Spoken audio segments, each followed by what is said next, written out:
be referring to you as nominee, not by your official name. This is a committee of parliament on appointments. You're one of those few who are lucky to appear before this committee twice in 2 years or in less than 2 years.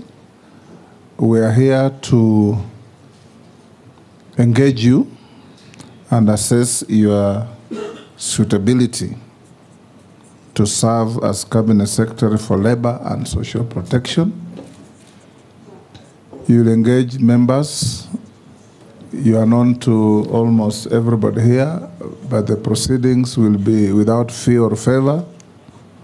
And we expect when we start, you answer all the questions precisely and concisely so that we can save a bit of time. I'm the Speaker of the National Assembly and the chairperson, as some people call me, but I'm the chairman of this committee. With me is my Deputy Speaker, Gladys Boss, and the clerk to the National Assembly, Samuel Njoroge. I'll invite members to introduce themselves for the record as well. Naisula Lesuda, MP Samburu West. Kimani Shongo. Junet Mohammed. Nelson Koech, Belgut. David Kosing, Poko South. Gikaria David, Nakuru Town East. Abdul Rahim Daud, MP North Imenti, Meru County. George Gitonga Murugara, MP Tharaka, Tharaka Nithi. Owen Baya, Kilifi North. Robert Mbui, MP Kadhiani. Stephen Mule, MP Matungulu. Dido Raso, Saku. Abdi Shuria, Balambala. Bishimpoko Likoni. Rehab Mukami, Nyeri. And I'm Caleb Amisi, Saboti. Mary Emase, Teso South. Nominee will now be invited to take an oath. We'll conduct these proceedings with you having taken oath. We have the holy books, we have the Bible, the Holy Quran, and the Gita. I think that is the Hindu holy book. Which one do you want to swear with? So you may be upstanding, take the Bible in your right hand and recite the oath. Switch on the other mic as well. So, good. I, Alfred Mutua, do swear that the evidence that I shall give before this committee on the matter under its consideration shall be the truth, the whole truth, and nothing but the truth. So help me God. Thank you. May I take your seat and sign to the oath.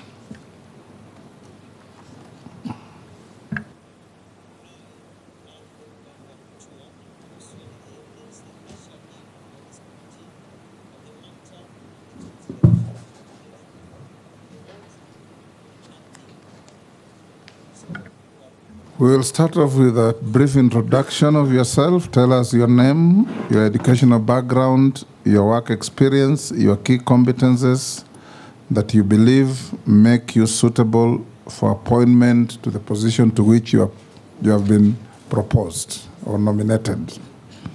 In under 5 minutes. Thank you, Mr. Speaker, honorable members. I'm very, very happy to be here and to be given this opportunity. My name is Alfred Mutua, born in Machakos, Masii, and educated in Machakos and in the counties of Nairobi. I'm a holder of a doctorate in communication and media, and also a master's of science in communication and a bachelor's in journalism. I have worked in Kenya in media houses as a journalist. I've worked various organizations overseas, also in Australia and in the US. I served as a foreign correspondent, served as an assistant professor. I was blessed to be the first government spokesperson of the Republic of Kenya, and also blessed to be the first governor of the great county of Machakos. And I'm grateful to His Excellency, the President William Ruto, for appointing me into his cabinet and reappointing me and nominating me again for reappointment for a second time. And I'm quite happy about that. I want to say that service has always been at the forefront of everything that I do. And I've always been known to be one who believes in action and not just words. When His Excellency the President appointed me to be the Minister of Foreign Affairs, he gave me an opportunity for me to understand his thinking and understand the placement of Kenya in the bigger circle of where we are and where we are going as a country and the challenges that we face. I am grateful to the President that he has seen it fit to give me an opportunity to understand government by also taking me to the Ministry of Tourism and Wildlife, where I was able to combine the experience I had out there of how tourism has been able to grow.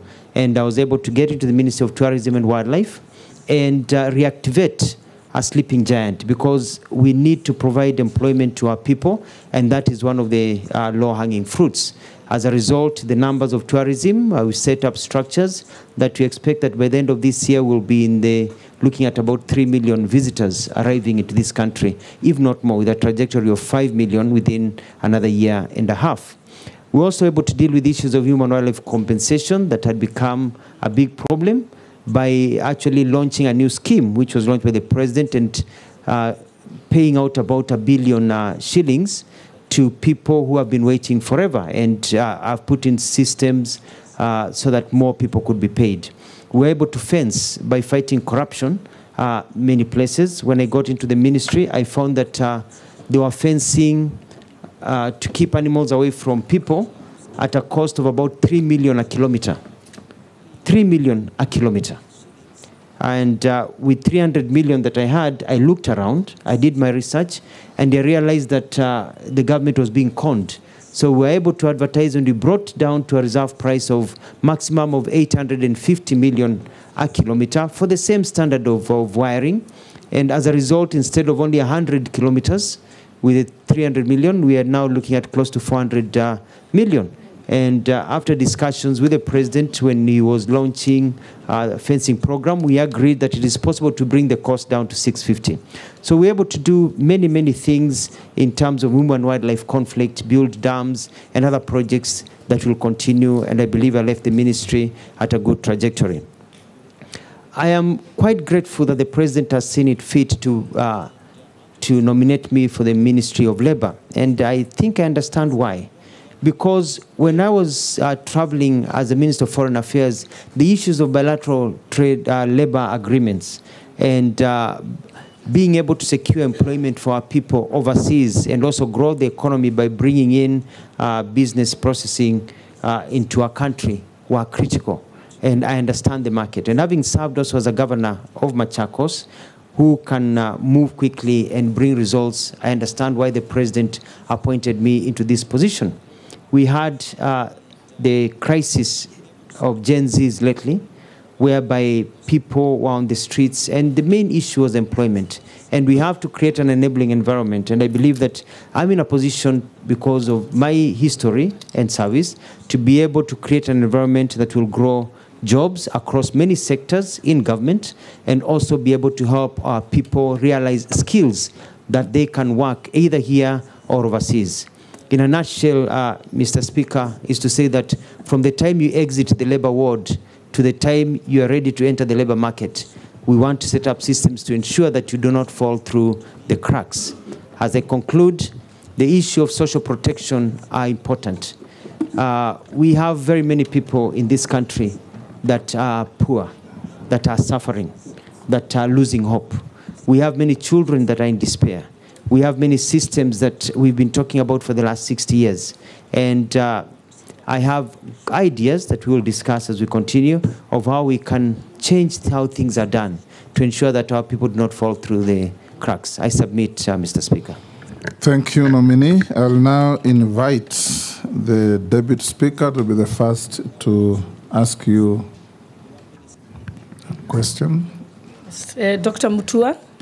As you know, His Excellency the President has been at the forefront of promoting labor migration as a way of dealing with unemployment. And also, secondly, because migrant workers bring a significant contribution to our economy through their remittances. And, but And then you have also been Cabinet Secretary of Foreign Affairs and Diaspora Affairs. So we'd like to know how you leverage on those contacts that you made to be able to promote this. But before you proceed, and while you're at it, I'd like you to elaborate on two issues that have tainted your image. One is that you are closely associated to a Miss Judith of First Choice Employment Agency. There are clips of you introducing her to the president, and she's known, and it's even come to parliament. There are petitioners from Uasin Gishu County whom she owes millions of shillings and has impoverished many young people in Uasin Gishu because she conned them out of their money. And this is in the public domain, so please explain to us that you will not fall prey, if confirmed, to this issue. Number two, you also had another incident in Canada where you met a public senior government official informally. It was not a formal meeting, informally, and had informal discussions. But when you came back to Kenya, you announced in the media that you have secured an agreement with Canada so they can recruit Kenyans. And thereafter, it was denied by the Canadian government. In fact, the Canadian government ended up spending 2 weeks at the Kenyan embassy to train Kenyans on what to say, the ones at the embassy in Ottawa, on how to behave and the things that are official and not official. So please explain to us those and tell the people of Uasin Gishu how they'll get their money back. Thank you. Nominee. Thank you very much, Honorable Boss, for your questions. Let me start from the very beginning. One of the things that I want to do in terms of labor migration is ensure that we have agreements. The challenge we have is that people, when they go outside this country, they go as by themselves. And at times they get abused and they don't get the right rates that they should. This is because of bilateral labor agreements. We have only signed 4, which were signed even before this government got into place. And we have another pending 16, 17. My move is to get close to 30, if not 50 bilateral labor agreements by going through the hoops. I have been able to do a bit of research, and the problem is the bureaucracy that we have within our government system. By working with my colleagues, and I'll bring it up to cabinet if appointed, if passed the vetting by this house, is to ensure that we break the bureaucracy so that we can move faster in terms of processing bilateral labor agreements so that we can be able to get into that. Now, when it comes to the issues that you mentioned of a lady called Judith, I tend to remember that we had a function at KICC where we had different stands. And the stand of Foreign Affairs and Diaspora was next to the stand of Ministry of Labor. And I'd never met this lady in my life. But she was the one who was showcasing what the Ministry of Labor, I was not the minister then, was showcasing the program that they had of what was happening.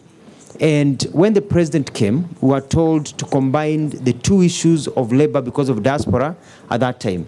And I was there with my PS and others, so I was introducing the president to the people who were presenting. And if you watch the clip, I didn't even know her name, and she introduced herself. That was the only time that I ever met her, and after that meeting, I've never met her again. So I don't have any conflict of interest. I saw her stories later on about her, and those are things that, you remember when I was the Minister of Foreign Affairs, I'd even called a meeting to discuss these issues of rogue, employment agencies, and we'll come to, it's an issue that I'll be dealing with squarely. So you my have an undertaking that you'll ensure that the people of Uasin Gishu who lost over 100 million shillings will get them, you'll investigate and get their money back?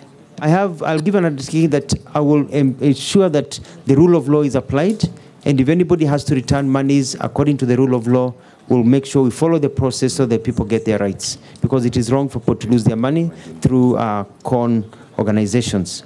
That. Now, the issue of Canada is what I would call mischief. When I went to Canada, I had official meetings, not unofficial meetings. And we had an agreement. When I got to Kenya and announced what we had agreed on, immediately an organization, a fake, so-called fake organization that was promising Kenyans jobs and charging them jobs, put out a notice of providing employment to Kenyans. The Canadians were not responding to me. They were responding to that fake announcement to show that clearly that fake announcement quoting the Canadian government was not theirs. It was not an agreement between the two countries. Because of all that, I even had a call from my counterpart at the time from Canada to apologize for the mix-up, because the way the Kenyan media, and it was just basically, they were very clear. It was one of the newspapers, a journalist took it and twisted it. You or your counterpart? Who was apologizing? My counterpart called me to apologize that this had been mistaken, had been taken out of context. And to explain to me that that was not the intent of the statement that they issued. Actually, they were supporting the agreement and the discussions that we had about fighting fake people who have been misleading Kenyans all over, quoting the government of Canada, to say they were not aware of that issue. And we're able to sort out that issue and move on and be able to actually establish systems, which I can discuss later on, about getting seasonal workers to go to these countries. So what is the position with Canada now? See, when you left the ministry, what was the position on that point, on migrant workers? The position of Canada now is that one of the bilateral labor agreements that I'll be following up is that Canada does not sign bilateral labor agreements as a nation with countries, but the provinces, according to their law, are the ones that sign agreements. And what we had agreed about was about getting seasonal workers for Canada. Canadians are looking for seasonal workers so that during the summer, you can go there, you can work for six months or so, and then go back to your country. They already have many seasonal workers from lots of South American countries, from the Philippines, and even other Asian countries, but they don't have many or any from our country. So that is something that is still in process, and it is quite exciting because I got information from some colleagues and some friends from Canada when I was nominated for this position, saying at last now we can revive the conversation and continue from where it was left. Before the next question, your documents that you came with should be handed, Sergeant, to the clerk to verify with what we have on you.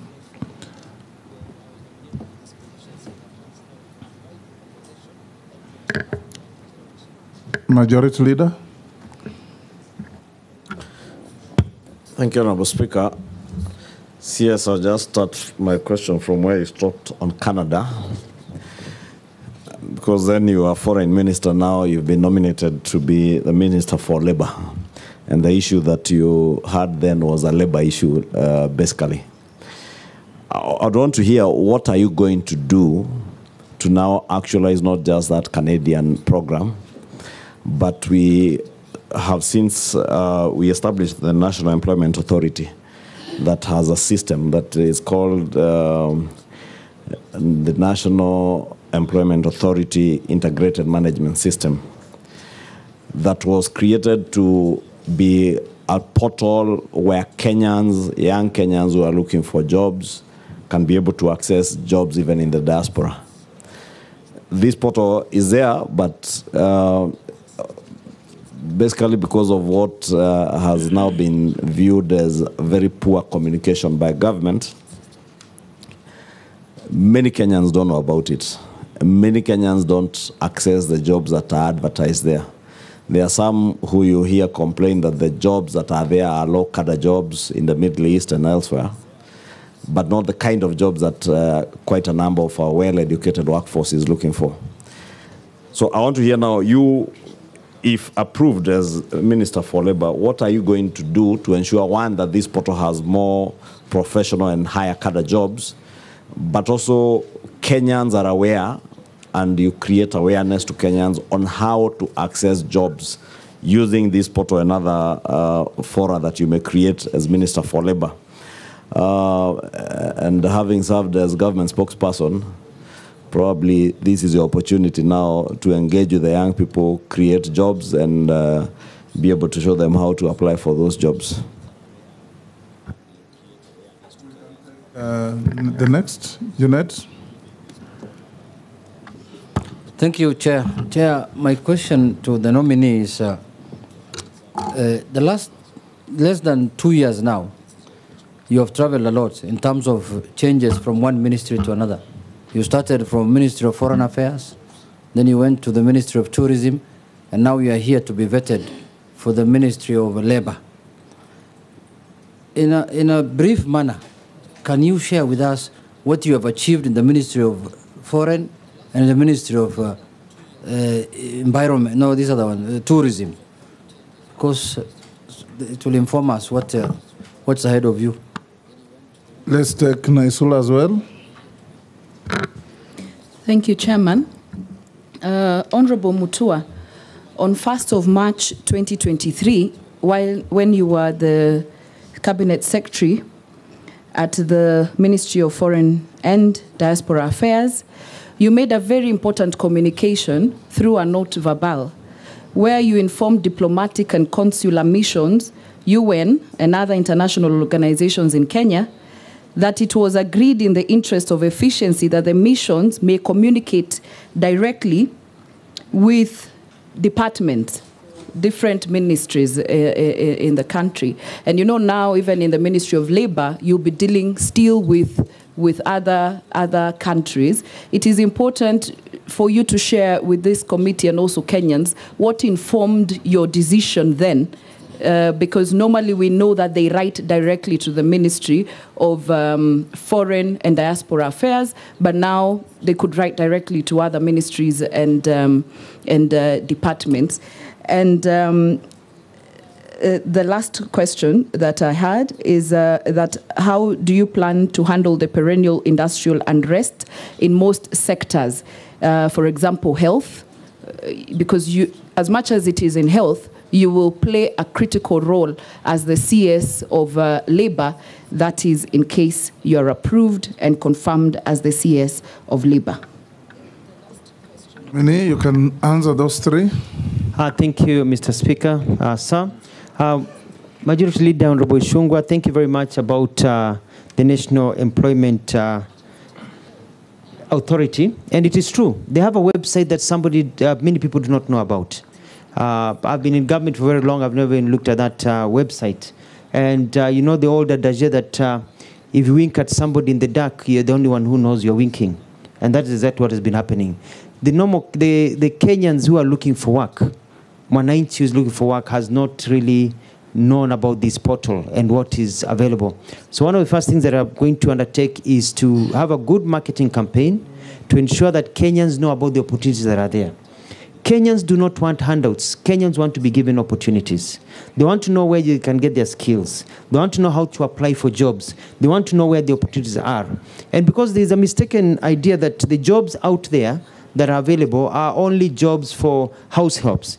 Whereas when I did a bit of research and I looked at the available jobs in the countries like Australia, Germany, Italy, Kuwait, Oman, Qatar, Turkey, US, Canada are looking for people, and they are ready to employ Kenyans in various areas. For example, the international community are asking for about 11,200 jobs of drivers.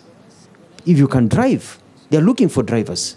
But we have to be a ministry that is able to take the person who is looking for the work and connect them with the employer and teach them also how to get those jobs. I know what kind of documents do you need to get those jobs. They are looking for another 8,400 domestic drivers. They are looking for hotel workers. We've got about 3,000, nearly close to 3,000 people in beauty. If you've done beauty, to work in a spa, to be able to do nails. They're looking for those young people to be able to go to Canada and other countries. Also in firefighting, in all the different areas, baristas, in heavy truck drivers, construction workers. If you're a mason, if you know how to do carpentry, you know, Australia is looking for you. So we are going to make sure that people are able to know that regardless of the field you are in, nurses, doctors, people are looking for Kenyans to be able to work. So as you wait for the economy to grow, because our job is not to send people out of the country, we have to also grow jobs here. As you wait for our economy to grow, in the meantime, do not give up hope. We are going to make sure that we connect you to available opportunities and also help you gain the right skills so that you can be able to get to those jobs. Honorable Jeanette, you asked a question about moving from one to the other. The other day, I was thinking about my good late friend, Honorable John Michuki, who quickly served in the Ministry of Communication and Transportation, as it was called then, and then transited to Ministry of Interior, and then very quickly to the Ministry of Environment. And when I look at the thinking behind the president moving me from one ministry, is because that I move in, and in a very chap manner, I'm able to enact processes that are able to grow the system. For example, in the Ministry of Foreign Affairs, I was able to sort out an all-standing issue of deployment. You know, for a long time, people felt that they are deployed according to who knows who. I set up a system so that if you're in the service, you know that when your time comes, you don't need to know the minister, you don't need to know the PS, that automatically you fall into place to bring a sense of fairness. I was also able to work through to get a lot of MOUs that had pended to be quickly worked on and to move faster so that we can get into all these agreements so that people can be able to move faster. I was able to also work closely with the president to prepare for trips that were not mainly just diplomatic in nature, but were also very economic in nature, because it's all about getting other people's money to come to our country, bringing money to our country. And I was at the forefront negotiating for companies to come and open factories here in this country. When I moved to the Ministry of Tourism and Wildlife, I quickly looked at where do we get our tourists from? Why are we losing tourists to other people? And by meeting all the stakeholders, I've set up a system where we are concentrating on markets like the African market and other markets that can give us the numbers that we need and the money that we need. I also, by looking at reorganization of how Kenya Tourist Board does its things, is to focus on key areas of marketing our people. So that people can come to this country. I was able to deal with the issues that I talked about, I don't want to repeat myself, about human-wildlife conflict and the arrangement of those things that were done. So I'm very, very proud of the work that we did. But I did not do this because I was sitting in the office. You know, when I got into the office, I spent few hours in the office and more hours on the ground. I started what we called utalii mashinani, because Kenya has so many things to offer. But we've only been selling the beach and the ocean. And I wanted to be able to transform and make every part of this country to be a tourist attraction site. I went to Samburu, I went to Kwale, Kilifi, Narok, Taveta, Laikipia, Makueni, Kitui, Busia. I was in Bungoma, Mombasa, Kiambu, just to mention but a few. I went across this country, and I was still going around this country to look at new tourism circuits so that tourists can keep on coming. I had a very big plan, which I hope my colleague, which I've talked to her, she can continue. And that is transforming our coastal area to be the entertainment zone for the continent of Africa, to be the Miami of Africa, to be the Riviera of Africa, so that people who are landlocked in the continent and others can come just to have a good time at our coastal area, enjoy our culture, and be able to move on. On the final question by Honorable Lesuda about the note verbal, this was done not just by myself, but an agreement after cabinet discussions of how we could cut down the bureaucracy. Because you look at, for example, the amount of money that we get as grants and loans from foreign nations, and the amount of money that we spend of those monies, we are only absorbing 25 to 30%. So here we are crying out that we don't have money for development. Yet close to 70% or 65% plus of the monies from donor countries are unspent. Why? Because of bureaucracy. By the time the process goes between an ambassador to come and see a minister for this activation to go from the Ministry of Finance and back, it takes forever. So the idea was, can we speed up? But it was not just a blanket where a minister, an ambassador would wake up and just walk into the office of a minister. No, no, no.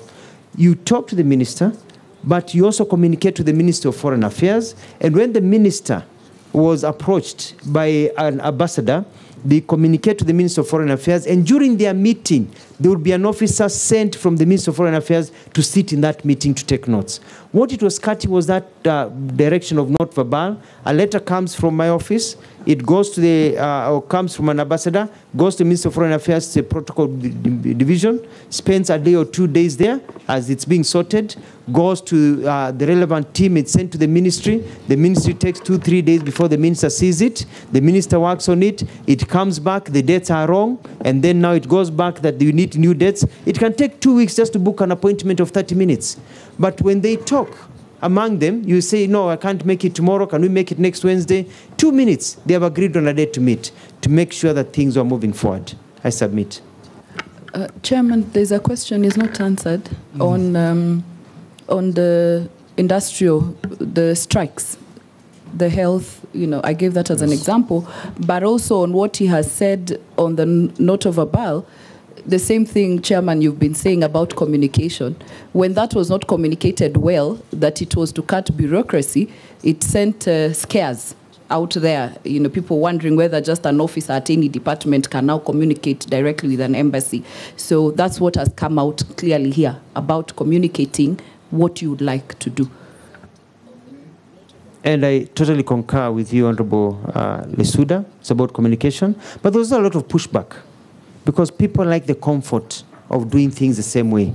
And people don't like to see change. So there's a bit of pushback, a lot of propaganda by people who thought now that their clout will diminish without looking at the bigger picture of trying to get our economy moving forward. But I totally agree. The final question on the perennial labor disputes. I bring experience as having served as a governor for 2 terms in Machakos, where we had issues of labor disputes. And I realized that majority of these labor disputes and the strikes occur because the problems are led to fester from a small pimple to a gangrenous leg that has to be cut off. And my technique will be setting up a system whereby there will be tracking and knowing the kind of problems there are in the industry, such that people, when the problem starts, we can intervene early. Because the Ministry of Labor has only been intervening at the end, when people are already on the streets. We need to intervene even before a strike notice is issued. We'll be studying the landscape and like radar, looking at where is the problem, so that we can approach and try to have dispute resolutions done when the problem is still small. But Mr. Speaker, sir, and honorable members, we must realize that I want to speak having served in government for about 20 years now, thanks to God.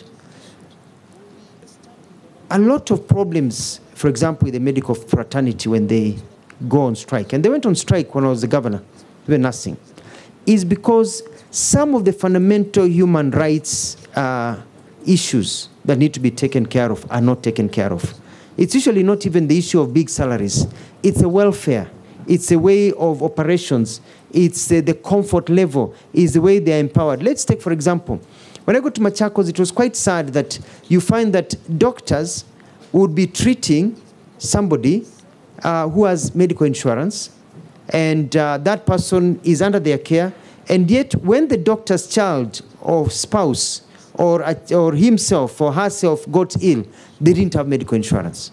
So it is correcting some of those employment issues. And one of the things that I want to do is look at enforcement of the Employment Act to ensure that we give workers the benefits that they deserve according to the law, because when workers are work in a good environment, it increases productivity. Productivity means growth. Growth means more employment opportunities for our people.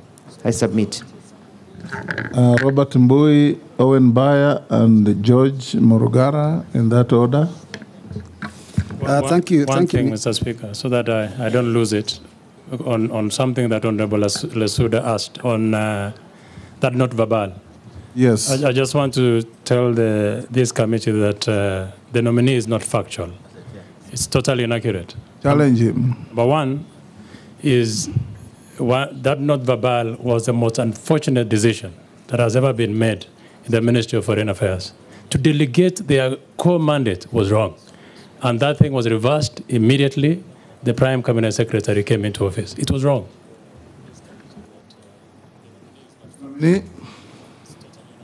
Was it the most unfortunate, not verbal? Yes, and I respect Honorable Nelson Koech and the perspective that he has given. And I was chair of the Foreign and Diaspora and Defense Committee, and we had discussions about this issue quite a few times. And it was a government policy that was passed at the time. And it fit the bill at that particular time, and it served its end at that particular time. And the good thing is that I know that, government looks at opportunities that are given and changes that are there, and you alter them according to the times and the lessons that are learned. I submit. Robert. Yeah, thank you, Mr. Speaker. My question is about the cash transfer program for older and vulnerable persons that was started in 2007, and the purpose was to provide regular and predictable cash transfers to those older and vulnerable people identified in those deserving households. Now, unfortunately, that has not been successful because there's constant delays. Now, I want to point out 2-3 things. One is that there has been shifting goalposts over the period. At the beginning, when I was elected in 2013, there were issues of the banks that they would get their money from. Later on, it shifted to M-Pesa, SACCOs. And every time there is a change, it of course interferes with all those people that collect this money. Secondly, there is an issue of onboarding all people that qualify, because the minute the government says that people of a certain age are supposed to get it, there is also those who are of that age that do not qualify and their names are not picked up and they also don't get the money. And thirdly, there is the issue of interference by county governments. I'll give an example of Machakos County when you were governor. In 2013, when the national government was picking names of those that would qualify to be given money, the county government also collected names at the same time. And those that were collected at county government obviously never got the money because there was no capacity. How would you handle those things given this docket? Thank you very much, Honorable Speaker. Honorable Speaker, I would like to address this question to our nominee on labor disputes. Nominee, this country loses billions of shillings because of labor disputes and strikes and such things. But the unfortunate thing that has always happened in government is we wait until a labor dispute comes, we see it looming, and nobody takes action until people give notice. They give 3 notices, and people go on strike and disrupt labor and productivity in the country. The Ministry of Labor has a mandate to preempt strikes, to have a discussion with human capital to ensure that we don't get into situations like that. Like when KQ had its strike, it was devastating to the economy. But we had a minister in charge, and there wasn't much that was done until now it came to threats, to courts and all that. But at that particular time, the country is grounded. How do you intend to be different such that this ministry is useful in terms of ensuring that this is not a country that chases away investors because of labor disputes? I thank you, Honorable Speaker. Thank you very much, Mr. Speaker. Nominee, unfair labor practices, very common in our country. The labor and employment courts are actually flooded with all these cases where we just don't do it right. You are going to be the custodian of government policy as regards employment. One of the most unfair labor practices in the country is for the government to take interns, young people on internships. 1 year after that, they are let to go. And yet those government departments soon thereafter start advertising for positions, and we also know that people go on retirement, natural attrition. Would you be bold enough to advise the government that these interns should actually be the first port of call for the government in matters employment? And as we speak, they are looming strikes because of the first 5 or 6 cohorts who have been released. Nominee, you can answer those 3. Thank you very, very much. Let me start with Honorable Mbui on the issue of Inua Jamii. I think the challenge we've had with Inua Jamii is that, and I've done my research, is that people have tried to be creative, and it is now improving, but it's an old syndrome, and that's where we have devolution, whereby you are giving 2,000 shillings to an old grandmother, and you want that grandmother to travel from the small village in the middle of nowhere and go for 100 kilometers to the county headquarters to get the money. But this eventually went down further, even to M-Pesa and other systems. And my study is that we are still not being able to get to the ground completely, to the people who are most deserving. And one of the things that I'll do is work closely with the county governments and also with the national government system to go to the village-based system, not only for identifying the people who deserve the Inua Jamii funds, but also to collect data of the ones who exit, but also on the payment module. Why should I spend 300 shillings to travel to get my money or to the nearest M-Pesa place, because some of these old people don't have the M-Pesa monies, and then travel back, with the same money. So I'm going to find a system of getting the money to the people at their doorstep, more or less, in a progressive manner. As you know, we already have about close to 1.8 people in the system, and looking at how we can get 1.8 million or 1.8 people? 1.8 million beneficiaries, people, and we want to move it to, according to what has been discussed in the cabinet I served in, close to 2.5, and continue to onboard them. But I'm also concerned, Mr. Speaker, about the classification of people who are suffering from various disabilities, because the monies don't go to the disabled person, they go to the household. And so you find that many disabled people fall through the cracks. If you've got 1 or 2 members of a family, then that becomes one unit. And furthermore, the disabled even have at times higher challenges than the abled. And we may need to be fair in this country and see what we can do to give them slightly more money compared to what we have. Initially, everything was pegged on the US dollar. It was supposed to be $20, but with how the economy has grown now, they are getting 12 to 15 US dollars, not the original 20 that was thought of when you look at the inflation and the changes that are there. So this is an issue that is very close to me. The question about Machakos, I think there was maybe a miscommunication, because the government of Machakos that I served in as a governor never collected names for Inua Jamii or social protection. The names we were collecting was for water mapping. We were doing research to find out what are the needs in terms of water delivery in the area as a marker of poverty. But our data was for county government. The national government was collecting its own data. Moving down to the second question by Mheshimiwa Baya about disputes. I agree with you.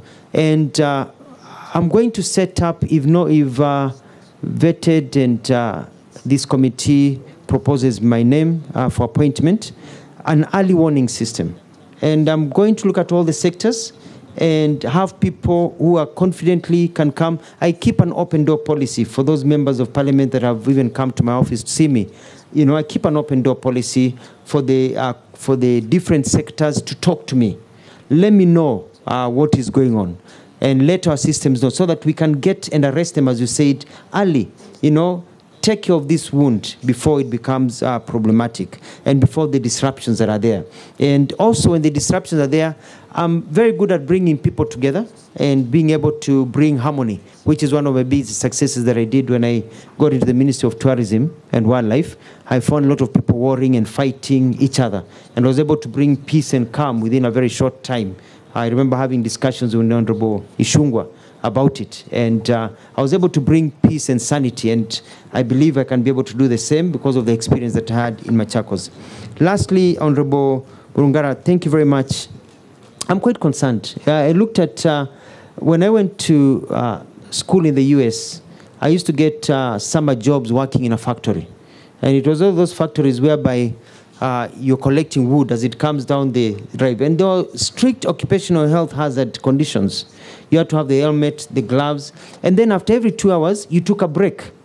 And every 2 hours, you either took a small break of 15 minutes or a half break for lunch, another 2 15-minute break. So there are breaks throughout the day because watu wetu sio punda kufanyishwa kazi in those very bad conditions. So the occupational health hazards and also working conditions of workers will be very key to my work if I am, if I go through this process.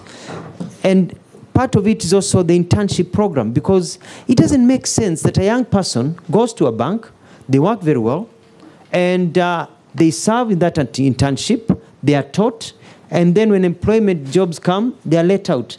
And I'm going to bring a policy to cabinet if I go through this process to ensure that if you are taken in as as an intern in a ministry and you don't have problems and you're okay and you pass a certain mark into internship, because some can be taken and they're not fitting. You pass a certain mark that when positions of employment of entry level are taken, that you start with those ones. And you're going to talk with the Public Service Commission because fair is fair. Fair is fair. Thank you. Dawood, Honorable Dawood, Honorable Mase, and Honorable Amisi, in that order. Thank you, Mr. Speaker. Mr. Speaker, first I want Honorable Mutua. In his opening, he made a few, I think, mistakes, where he says the fence was 1 billion, or was it 1 million? Then he says he brought it down to 850 million, or is it 850K? That's just a comment. Regarding wildlife payments, you mentioned 1 billion was paid. Yes, I have confirmed 1 billion was paid. And His Excellency the President asked you within 60 days to pay a balance of, clear the balance of 3 billion within 60 days, and that was on April 12, 2024. Could you probably tell us, within that time, the 2 months are over in June, how far have you done? And he even asked you to simplify the way the forms are done. That's what I want to know for the wildlife. Secondly, the disabled and street children. There is the National Disability Mainstreaming Strategy of 2018 to 2022 and the Street Families Rehabilitation Fund of 2003, 46,000 street families as at 2021. What have you done, or what will you do? Sorry, you have not done, but what will you do if you go to the ministry? Please give us an idea on that. The last one is, in the UK, there is you have just mentioned that you didn't know about the National Employment Authority and what it does. In the UK, there is an agency of government, job centers. They're in each and every place where people say what jobs are available, and they link people to the jobs in industry and all those places. What is your idea about it? And if you do it, would you devolve it right to the locations, sub-locations, or is it counties? Thank you. Honorable Mase. Thank you. Honorable nominee, my focus is on unemployment or limited opportunities. There's a limited number of opportunities in the country compared to the number of graduates that are coming out of our institutions every year. To make the situation worse, there is a mismatch between skills and industry needs. Sadly, there is an unfair recruitment process. And the question I'm asking myself, actually educating themselves, doing manual casual jobs. Some of those students, their parents have got to spend time on an police cells because of brewing changa to take them to school. Others, like in my village, you do pottery. That is how I went to school. And I'm imagining if I did not get a job, what would have happened? So as a nominee, if you are approved, I want to hear about a structured approach to absorbing these graduates into the job market. Because if one graduate, we have graduates who graduated 10 years ago or more. And the reason why we saw them in the streets is because of unemployment. Some of them said, I'm even dead. I'm already dead. Because how do you employ somebody who graduated last year? And then there is another person who graduated 15 years ago, is now 46 years old, 40 years old, with a first-class honors, and is in the village. And his sibling is telling him, why are you even talking about education? I graduated 15 years ago, and I'm jobless. I mean, my brother graduated 15 years ago, and is jobless. And you are here telling us about education.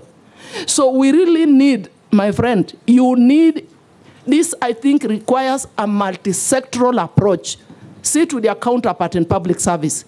Sit with your counterpart in education. Probably borrow a leaf from TSC, where they say, first come, first serve. Why should this other guy, the parent has struggled as a degree, retire before getting a job? And somebody who graduated last year, because of the networks, the connections, gets a job before the other. And that takes me to the question of corruption. You must tell us how you're going to deal with the aspect of corruption so that there is equity in distribution of jobs, so that there is fairness in the manner we actually procure, and so that there is no nepotism.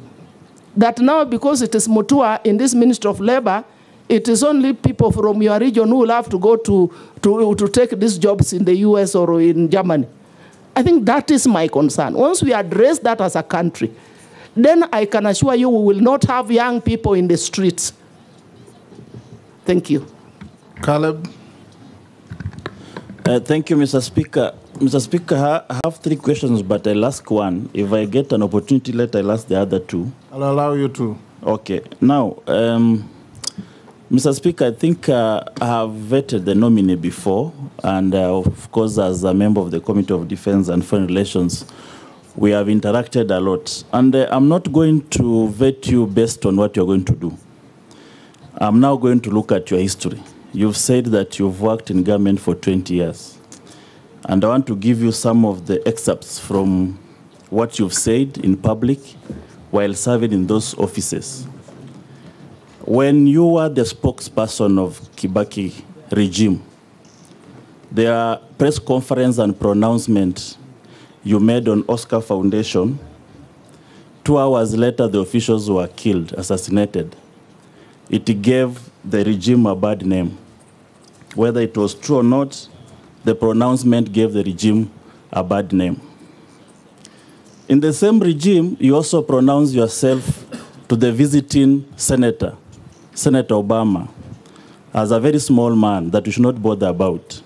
He later became the president of the United States of America. It also gave your regime a bad name. Later on, you also said that you want to rejuvenate the entertainment industry. And you started a Cobra Squad as one of the things that you knew this one is going to revitalize the arts and the music industry. It performed poorly and later disappeared from the screen. In the same regime, we also, during the Kazi kwa Vijana initiative, you said that all the old trees in town must be cut and instead replaced with flowers to beautify Nairobi. Something that did not go on well with the environmentalists and the champions of tree planting. When you become the governor of Machakos, you started a program called Chap Chap, Maendeleo Chap Chap, bought ambulances and all that. Most of those programs flopped, and nothing much came out of it. You actually turned it into a party called Maendeleo Chap Chap instead of the Maendeleo itself. Later on, during the stint as a governor, you once visited the State House with the Right Honorable Raila Odinga, and you confessed that be fair to him, it was not a stint. He served 2 terms. Yes, 2 terms. Yes. So around that time, you visited State House with the Right Honorable Raila Odinga in a state event, and you said the president now serving, who was then the deputy president, squeezed your hand very hardly and painfully. You even reported to the Kilimani police station. Nothing came out of that case. Recently, as a Minister for Foreign Affairs, on an X, what is now called X, it was called then Twitter, when Turkey had a devastating earthquake where thousands of lives were lost, you promised on the behalf of the Kenyan government that food and the medicine will be donated to that country. Right now, even the officials of Kenya in Turkey are embarrassed to face the government there because nothing was delivered. And it has embarrassed this country forever in terms of Turkey and the Kenya relationship.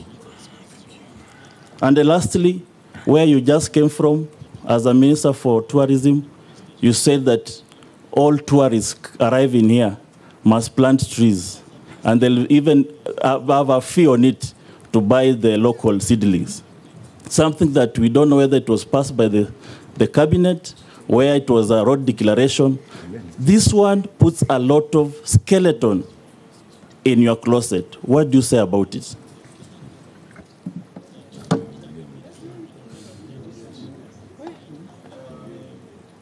Mishi?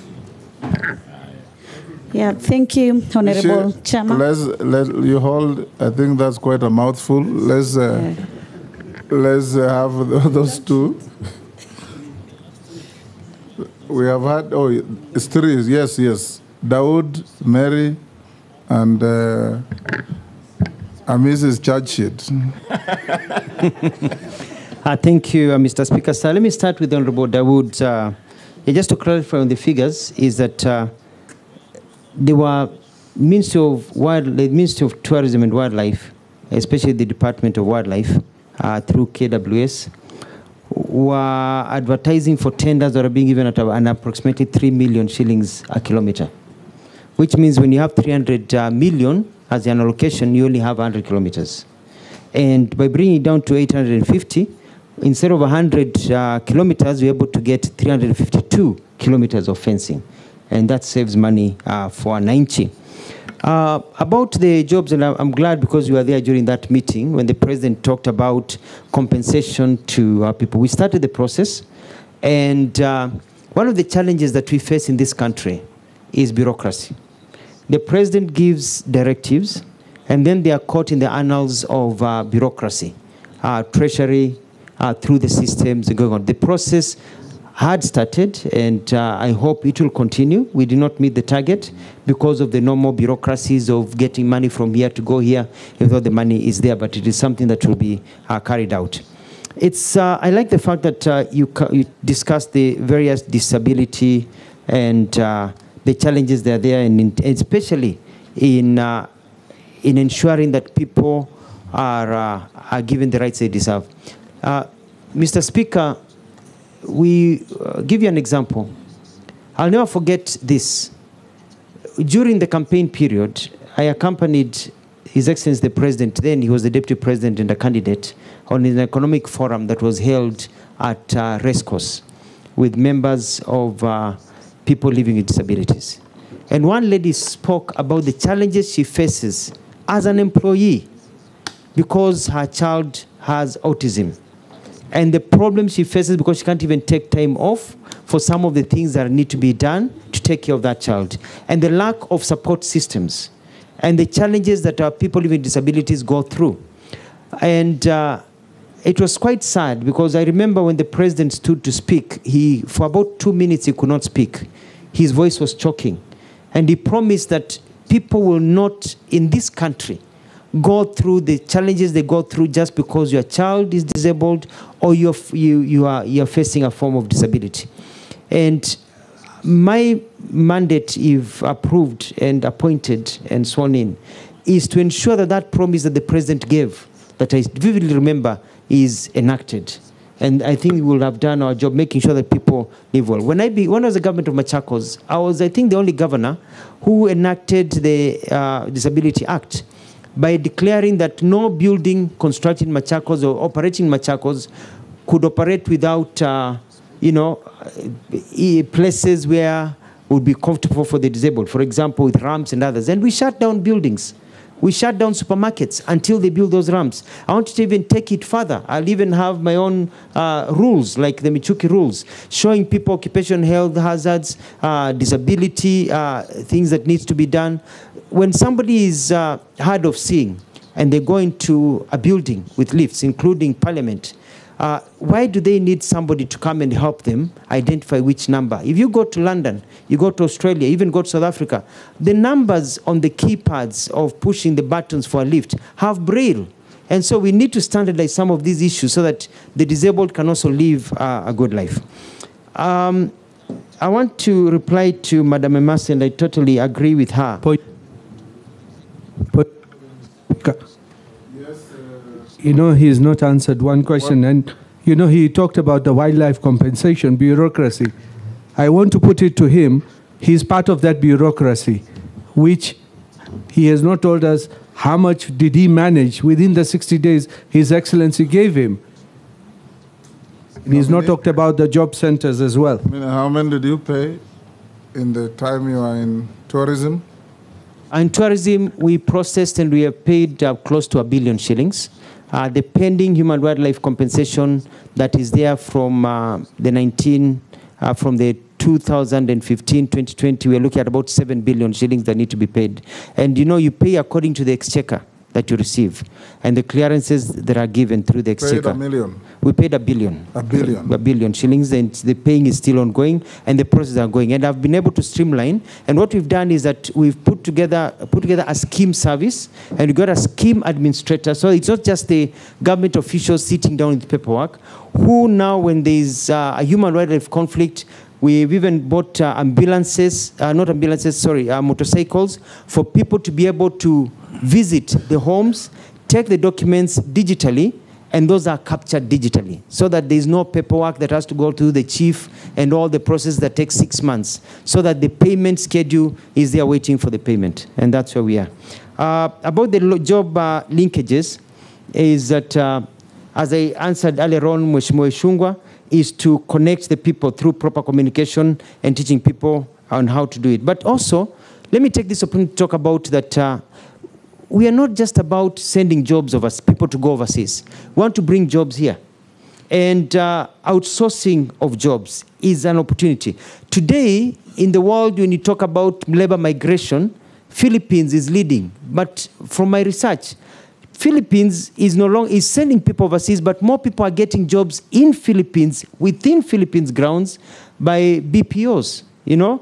And we are going to, and I'm going to push, if I'm confirmed, to get more companies to bring their outsourcing to Kenya for accounting services, for telemedicine services, for telephony services, so that people can work from here for overseas firms, but in Kenya. And that can just be as many people as the ones that we are sending people overseas to work. So it's an area that I'm quite committed. Mheshimiwa Emasi had a very good point, and that is clearly that when Kenya Kwanza was campaigning, remember the slogan by yours truly, Mheshimiwa Speaker, that mtoto wa maskini na tajiri watakaa kwa meza moja. It is not just about who knows who in our country. And that is the system that we want to put into place. And the high unemployment that we have here is also based on skill development, because you need at times to retrain yourself to the market. You've studied to be an engineer, and there's a finite number of employment opportunities for engineering. And if they're not there, they're not there. And so at times we need to show people how they can restudy and get new skills to add on to the skills that they have, and also how to be able to diversify. And so the area of skill development is very key. For example, the issue of languages. Opportunities arise with languages. And one of the things that I'm going to push is for our TVETs and our skill development, so that as you learn to be an electrician, you're also learning a foreign language, German. You know, you're learning Spanish, you're learning Italian, so that by the time you're done and there's an opportunity in those foreign countries, you go and plug and play. At least you've got basic understanding of those languages. But also, we need to train people for ways they can get jobs. For example, Canada, when we had a discussion, had specifically say that for them, for plumbers or electricians, there are basic minimums that people need to have, certain ways of doing things, so that we have our curriculum based on the market. When I was served as the Minister of Tourism and Wildlife, I started changing the way utalii works. Because utalii has been churning people out with the same skills that they had from the 1970s and 80s. Vile unapanga kitambaa, vijiko, the way you cook is the 70s and 80s. The world has changed. So that now the market tells you these are the new international standards. So that when people leave utalii college, for example, or leave any TVET, they don't have to be retrained to work anywhere. So that it's plug and play. So that is very important. Now let me come to the issue of corruption. And I have always been known to be very fair in terms of work and labor. And I'm going to ensure, like what our president has told us, that you do not nominate me to be a cabinet secretary if approved of Ukambani or Machakos, where I come from, but a cabinet secretary of the entire country. Because nobody sends a postcard to be born from Luya land, or from Kisii land, or from Turkana, or from Kiambu, or from Coast. Nobody sends a postcard to God. It's where you're born. And you have a right to receive government services properly without fear and favor. And it's the same way in terms of opportunities for jobs across the entire. So I'm going to work with my colleagues, and our president has been at the forefront of this, and if I'm getting an opportunity to join his cabinet, we're going to push this to ensure that there's equity in terms of people getting opportunities, especially also people suffering with disabilities, and also our young men and women who can work. Honorable Caleb, Mheshimiwa Speaker, has made quite a few allegations, and I'm going to answer them one by one. And it's unfortunate that most of them are basic propaganda, but I'm going to prove so. Number one, the Oscar Foundation issue that happened was quite unfortunate. Yes, Mr. Speaker. But it doesn't come at the end. As a Kenyan who has sent a message that you took the former president of Machakos to launch a modern Dubai-like city. He's asking me to ask you, where is it?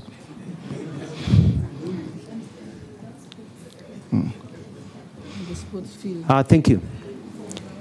The Oscar Foundation issue, we had a security meeting in the morning, and I want this to go on record, and led by the head of public service then, police commissioner and others, as the government spokesperson, and we agreed that this was a statement that was going to be issued. The president was briefed. I issued the statement because the legal practitioner and I think the DPP was preparing documents to be able to arrest and take them to court. Later on, after that statement, we heard about the murder or the shooting right outside Parliament of the people that we had also mentioned. It was pretty unfortunate, and I had nothing to do with it. I was doing my job as agreed in a proper government system. Secondly, Mr. Speaker, you have traveled to the US, and like all houses of Parliament and Senate, when you go in as a freshman, and then you're a sophomore, and then you're a junior, and then you're a senior. So you start in the US system as a sophomore, you start at the bottom, and you work your way up, so you become now a senior senator, a senior document. So when we got the letter from the American Embassy about former President Obama coming to Kenya, the title was the Junior Senator of Illinois, which in the US is actually a positive. It means you're not a freshman, you're not a sophomore, and that you're nearly a senior, that you have graduated, you're actually high in rank. You're not a system even when you enter university. You're a freshman, a sophomore, a junior, and a senior.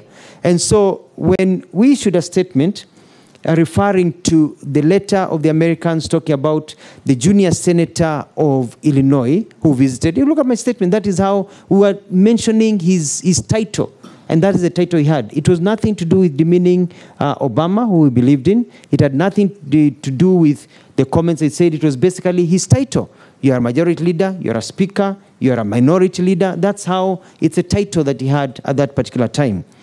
Number 3, you asked about Cobra Squad. Cobra Squad was a personal initiative, very successful. I want to say that I bought my house in Nairobi with proceeds from Cobra Squad and went on to produce many other shows like Beba Beba, which I think you've seen it, and many other shows that my company still produce and do other things. And Cobra Squad was very successful, even across Africa. Even today, I still get royalties from it being shown in Zambia, Tanzania, and many other countries. During our second season, after the end of our second season, one of our main actors unfortunately died in the fire that engulfed the former Nakumat that was at Moi Avenue. And it was felt that we could not continue with the third season after that tragedy. And that is how we stopped Cobra Squad, out of respect for the death of one of our workers. So, Mheshimiwa Caleb, it was not a failure, it was a success, big success. But also we are people with a heart. About Kazi kwa Vijana and the tree planting and the organization, I took the former mayor, not mayor, town clerk, Gakuo, together with some colleagues to Dubai to look at how to beautify our country and the national parks. And I remember spending so much time planting trees in the streets of Nairobi. I even count some of the trees I personally planted right here on Harambee Avenue and over here. And we started an initiative to plant trees and beautify. Now, a decision was made that there will be an expressway, the existing expressway that is there, and that the trees on Uhuru Highway, because the expressway was going to pass on top, had to be removed to allow for the expressway, and so that we have short bushes and brushes. And that was what was going on. It had nothing to do with cutting down the environment. We were planting many more trees and reorganizing many other things. Mr. Speaker, I'd like to go on record. Something. Just a small point of order. You said you went to Dubai to see how to beautify a city. Dubai doesn't have any trees. It's a concrete jungle. So how did you learn that from Dubai? We found that in Dubai, they have one of the best parks in the world with very big trees and amazing flowers and beauty that you can't believe it grows in a desert. And the challenge was, if it can grow in a desert, if this can grow in a desert, if you've been to Dubai, you've seen, you know, what they're able to do with the trees on the sideline, the palm trees and the forest, then you understand if you can do it in a desert, what about in a place where it rains more than the desert? And that was the lesson that was learned. Now, when it comes to my success in Machakos, I bought ambulances in Machakos that cut down the time it took from a person from being taken to hospital from the half an hour to 2 hours on a boda to 1 to 2 to 3 minutes. When you call an ambulance in Machakos during my tenure, it took 3 to 5 minutes. We had one of the fastest, if not the fastest, response rate in the continent of Africa. Very successful. And it was so successful that I was even given an award in Africa as the best governor in the continent of Africa. And the ambulances are still there in Machakos. And they are extremely successful.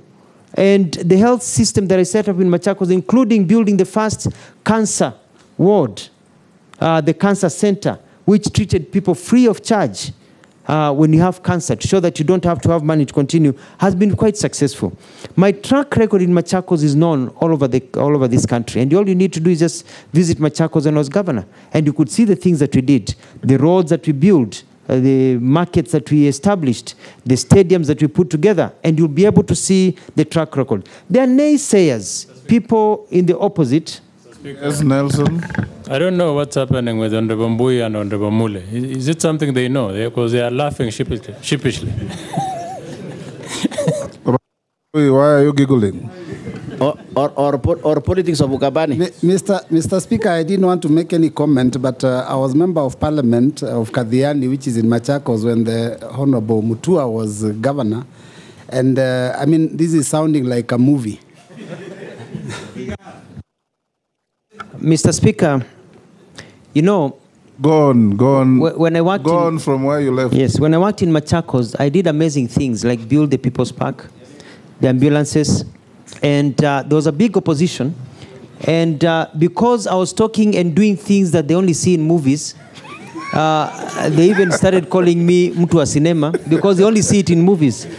And the people of Machakos were so happy, regardless of their campaigning against me, that they re-elected me for a second term. Very, very successful. And I beat them hands down, actually. And so I would challenge, Mr. Speaker, the people of Machakos who benefited. In actual fact, Mr. Speaker, there's a small problem happening in Machakos right now. And that is that I was approached by the officer in charge of registration when I was completing my term and said that there's going to be a problem because a lot of children being born in Machakos are now called Alfred Mutua. But I said they are not mine. And they said it's because most of them now are born in ambulances that you put into place. Because before, in Machakos now you don't find children called Nzilani because they're born by the side of the road, you know, or others, because now people have that dignity. Moving on to the question of the squeezing of my hand, Mheshimiwa Ruto later introduced me to Mheshimiwa Nyonyi from Wanyama, who I felt his grip of the hand, and I realized it was not actually squeezing of there's a person who can really squeeze the blood out of your hands. And it was put during the political times. It was a political move at the time. Now about Turkey, I'm surprised by the comments made by... It is not called Turkey, it's Turkey. It's only written Turkey, but it's pronounced Turkey. Thank you. That is the name of the country. Thank you. I believe you meant the country of Istanbul and Ankara. Yes. It's called Turkey in English, Turkey in Arabic. Yeah, that's the country. Yes. Yeah. Thank you.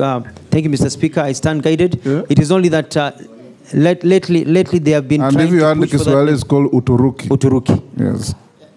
So Turkey, Uturuki, Turkey, depending on who is mentioning it from their end. I met and the ambassador who came, and we galvanized support for Turkey. And even we involved different government agencies for Turkey. Sorry, we've been calling it Turkey, for Turkey. So I'm surprised saying that our officers are embarrassed, yet we are able to work with them. Even our president issued his condolences and talked of the support that we are working. We've been worked very well with the ambassador from Turkey. I'll be surprised, even the ambassador will be surprised to hear of such. When I talked about all tourists planting trees, we said tourists will be given an opportunity and to urge the hotels Point of that order, when because it is a matter that was in public domain and it came directly from the minister's handle, you could maybe explain how you delivered the goods, because according to them, nothing came. They are embarrassed to see the king. There is always everybody who promised delivered except Kenya. And it has put our nation at a very embarrassing position because of your comment. Mean the food to Turkey? Mr. Speaker, if I remember right, we even were able to galvanize blankets and rice and other items that were sent. So I'll look into it to find out where Honorable Caleb is receiving that information from. It's a surprise to me. I'm hearing it for the first time from him, because I've not heard of any complaints, and we worked very well as a government to help our brothers and sisters who have also always stood with us. And H is that tourists to plant trees. We issued and we say that we are going to encourage tourists coming to our country and hotels. And I had a meeting with the stakeholders to be given an opportunity to plant trees, and even came up with a formula which they have actually been using, where you are asked when you come in, do you want to add 20 shillings to your bill, so that that 20 or 50 shillings is for a tree where you can... It was fundraising for tree planting. Fundraising for tree planting, and for the ones who want to plant trees, we had even designated an area at Nairobi National Park where people could go and plant trees, because some of them are so keen on the environment to go and plant. And the idea was to showcase where Kenya is in terms of environmental protection. It's an opportunity for people, and many people are very happy to be given that opportunity. And I know, honorable members, you've gone to places where After you make a payment, they ask you, do you want to add 50 shillings for this? Do you want to add 70 shillings for this? So it was that opportunity to be able to serve. Point of order. And lastly... Was that money accounted for? Yeah, that's what I wanted to ask, Speaker. When you said fundraise, was it an approved cabinet decision? And if it was, how much has been raised up to now? Sorry, Mr. Speaker, not fundraise, but be able to give people an opportunity. For example, if you come to a hotel and the hotel tells you, we have seedlings for you to be able to plant a tree. The seedling costs 50 shillings. Whether you can plant a tree or somebody plants a tree, do you want to contribute to it? You say no, that's it. You say yes, then you ask, do you want to be able to go and plant the tree, or do you want the hotel to plant the tree? So it's all about, and the government has been collecting numbers. It will be continue collecting numbers from all stakeholders who have engaged in tree planting. It's like the little change you throw in a basket in a supermarket? Something like that? So, yeah, but you're given an opportunity to say, yes, I want to be able to plant a tree myself. Mm-hmm. And many people opt to say, well, I don't have time to plant the trees, but can somebody else from the hotel plant the trees? And the hotels will be able to galvanize and say, as a hotel industry, we have planted these trees. And this is something we had agreed with the industry. So it was not just me speaking. It was about an agreement with the industry. And lastly, Mr. Speaker, and let it go on record here, because many dreams of our Kenyans are destroyed by selfishness of leaders. And forgive me for saying this. When we came up with a program of Machakos New City, we brought investors who signed MOUs worth 2.1 trillion shillings to bring investment not just in Machakos but across the country, using Machakos land that was available and other systems. And we started the process. Mheshimiwa Johnston Muthama and the Wiper Party went to court and got an injunction against us. Point of order, Chairman.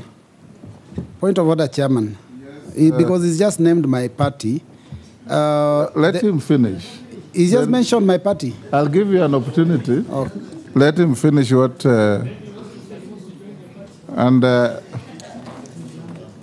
And I want, go on, nominee. They went to court and put an injunction, and an injunction was issued by court that we cannot proceed with that program until the court rules otherwise. The court took 5 years. Justice delayed is justice denied. Despite that, we were able to continue. And when the court ruled, and remember it was Justice Odunga, because I have the court case, when he threw out that suit and said actually it had rendered the people of Machakos poorer over time because all those investments were lost. They went to Rwanda, they went to Ghana, they went to South Africa. Today, as we sit here, some of the problems we are facing with Gen Zs is because we've not been able to grow opportunities for them to work. That was a valid dream that was stopped by leaders who are more concerned about political clout of one another rather than taking care of the people of this country. We have to be able to be selfless to know that some programs you may not support them, but they are good for the country. And you support them because they provide employment and opportunities for others. We lost, the person who has built Dubai Mall, he came and he committed $400 million. That is the one that had a component of Formula One? Yes. Yes. The same component. He had committed to put a sports city and hotel system and everything, and even connect the highway from Machakos all the way. He came, he met the president, he met us. I went to Dubai, we signed an MOU, and the MOU is still there with him. But when it went to court, he took his money to Rwanda, and the rest of the money he took to Angola. Who lost? The Kenyan poor. The Gen Zs who are demonstrating because of that. What is your point of order? My point of order, Chair, and I want Kenyans to listen keenly to this. Yes. Mr. Speaker, the nominee has accused the Wiper Party of taking him to court. Now, at the point when he came up with this proposal, he had just been elected as Governor Machakos County on a Wiper ticket. I was also elected as a member of parliament on the same party ticket. I was not involved in any issue to do with with a court case. Neither was the party, because the party decision would have been taken at the national election, the NEC Executive Council. So when he says that the Wiper Party took him to court, he's being economical with the truth. I do agree that the senator of Machakos, who was also a Wiper member, may have been involved, but not the party. I would like to see some evidence that puts the party in court against him. Let's settle that the senator who went to court belonged to Wiper Party, but it may not have been the Wiper Party that took him to court, so that we make progress. Who are the parties to the case? You say you have the case? Yes, it was... who was the plaintiff?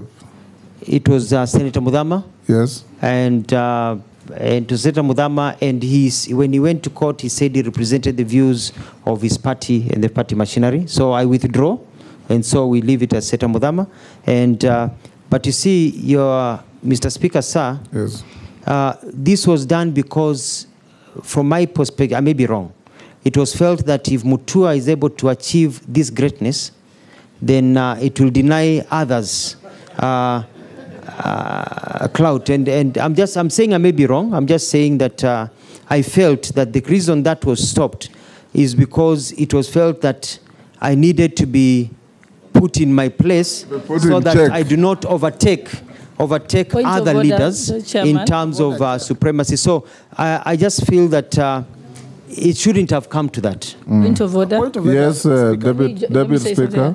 I hope that the nominee knows that you're actually under oath, so you risk perjuring yourself.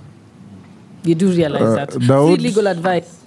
Dawood, can the nominee confirm he was chosen on which party in 2013? Was it Wiper or any other party? He already said he was elected on Wiper. Okay, let's make progress. Order, Shuria. I think, Chairman, I'll just suggest if the nominee could just stick to the issue of his, rather than just going into politics, just to save us time and also. Yes, you have finished answering to all the counts on Amizi's charge sheet. Now let's go to Mishi. Yes, Amizi.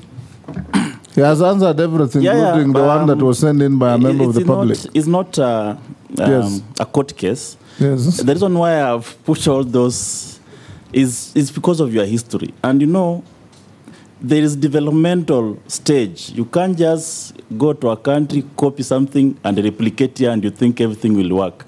So it puts the office you are holding in jeopardy, the name of the country, the name of the citizens, because of the theatrics manner or melodramatic manner you operate in your office. That's why I brought out those issues. I'll take the next three. Mishi, Honorable Mishi, Honorable Shuria, and Honorable Raso. Thank you, Honorable Chairman. Honorable Chairman, my question will be on Kenyans working as domestic workers in the Middle East, and I want to focus in Saudi Arabia. And my reference will be the gravity of the reports concerning the mistreatment of Kenyans working there, ranging from denying of food, beaten to death, taken to jail under unnecessary circumstances. Honorable Chairman, just recently, and I want to say thank you to you because you're among those people who assisted me together with the Cabinet Secretary, Prime Minister Musalia Mudavadi, to bring the body of one of my electorates, a lady who was working in Saudi Arabia, traveled with his employer to Egypt. And after 2 days, he died under unclear circumstances. It took us 1.5 months to have the body brought to Nairobi, then transferred to Mombasa. Honorable Chairman, I know there have been some reforms regarding the same issues, but I'm feeling that somehow there's no law enforcement. And I believe they are what we call international labor standards or labor laws, and we also have those who are domestic. And most of the time we are talking about this issue, we are putting some reforms, but yet nothing is being done.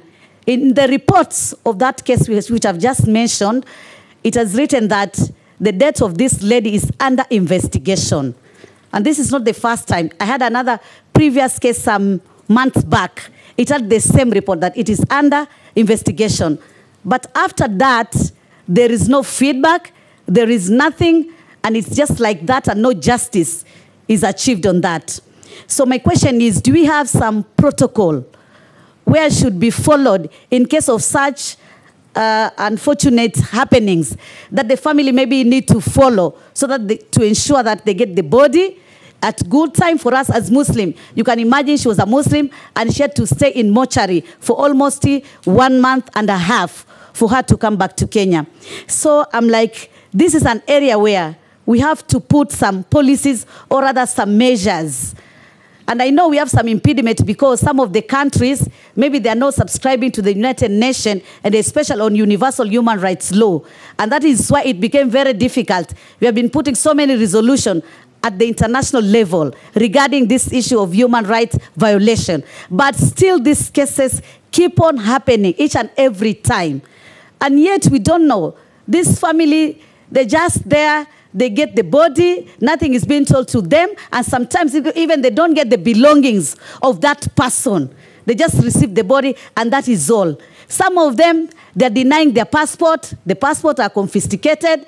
Some of them, they're rendered jobless. They had to go and sleep in the mosque and in the street in Saudi Arabia.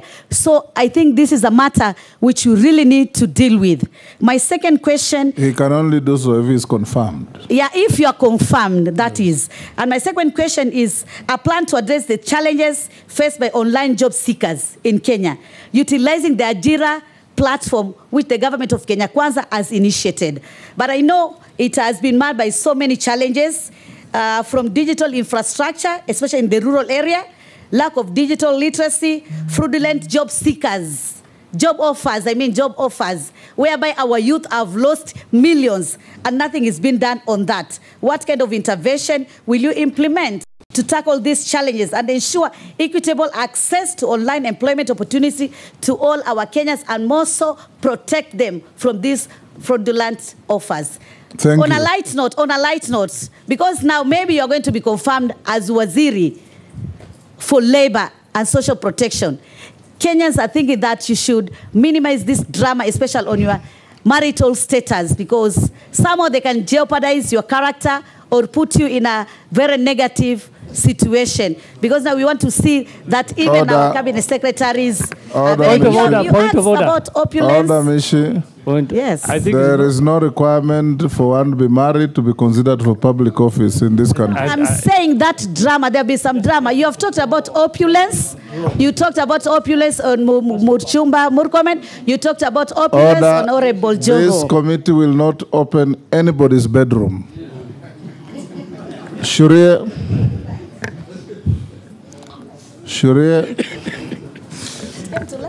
stop laughing and ask your question. I think, Chairman, it's best you protect people's bedrooms, as you said.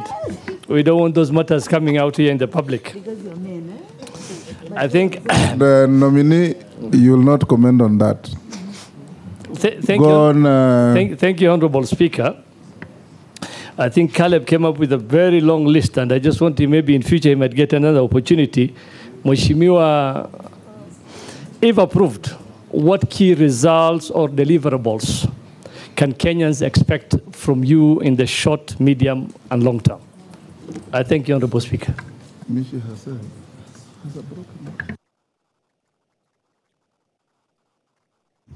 Honorable Raso, and then Mule.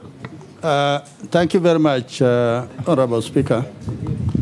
Honorable Alfred, you are the governor of Machakos, and also you are government spokesman.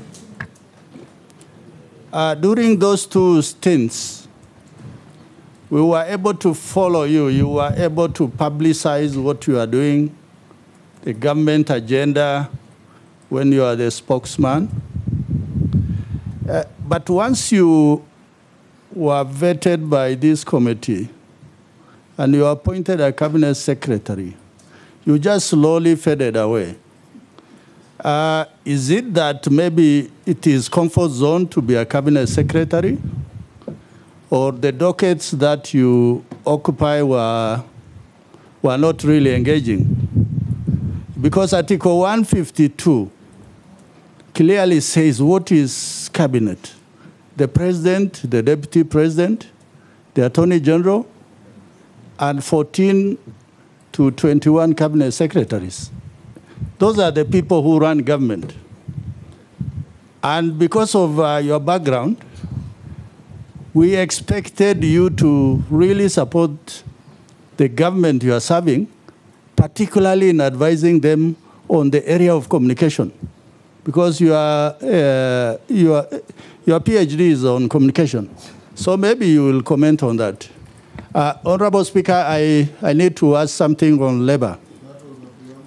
Not preamble, because I am just asking 2 questions because of time. Go ahead, go ahead. Thank you, Honorable Speaker.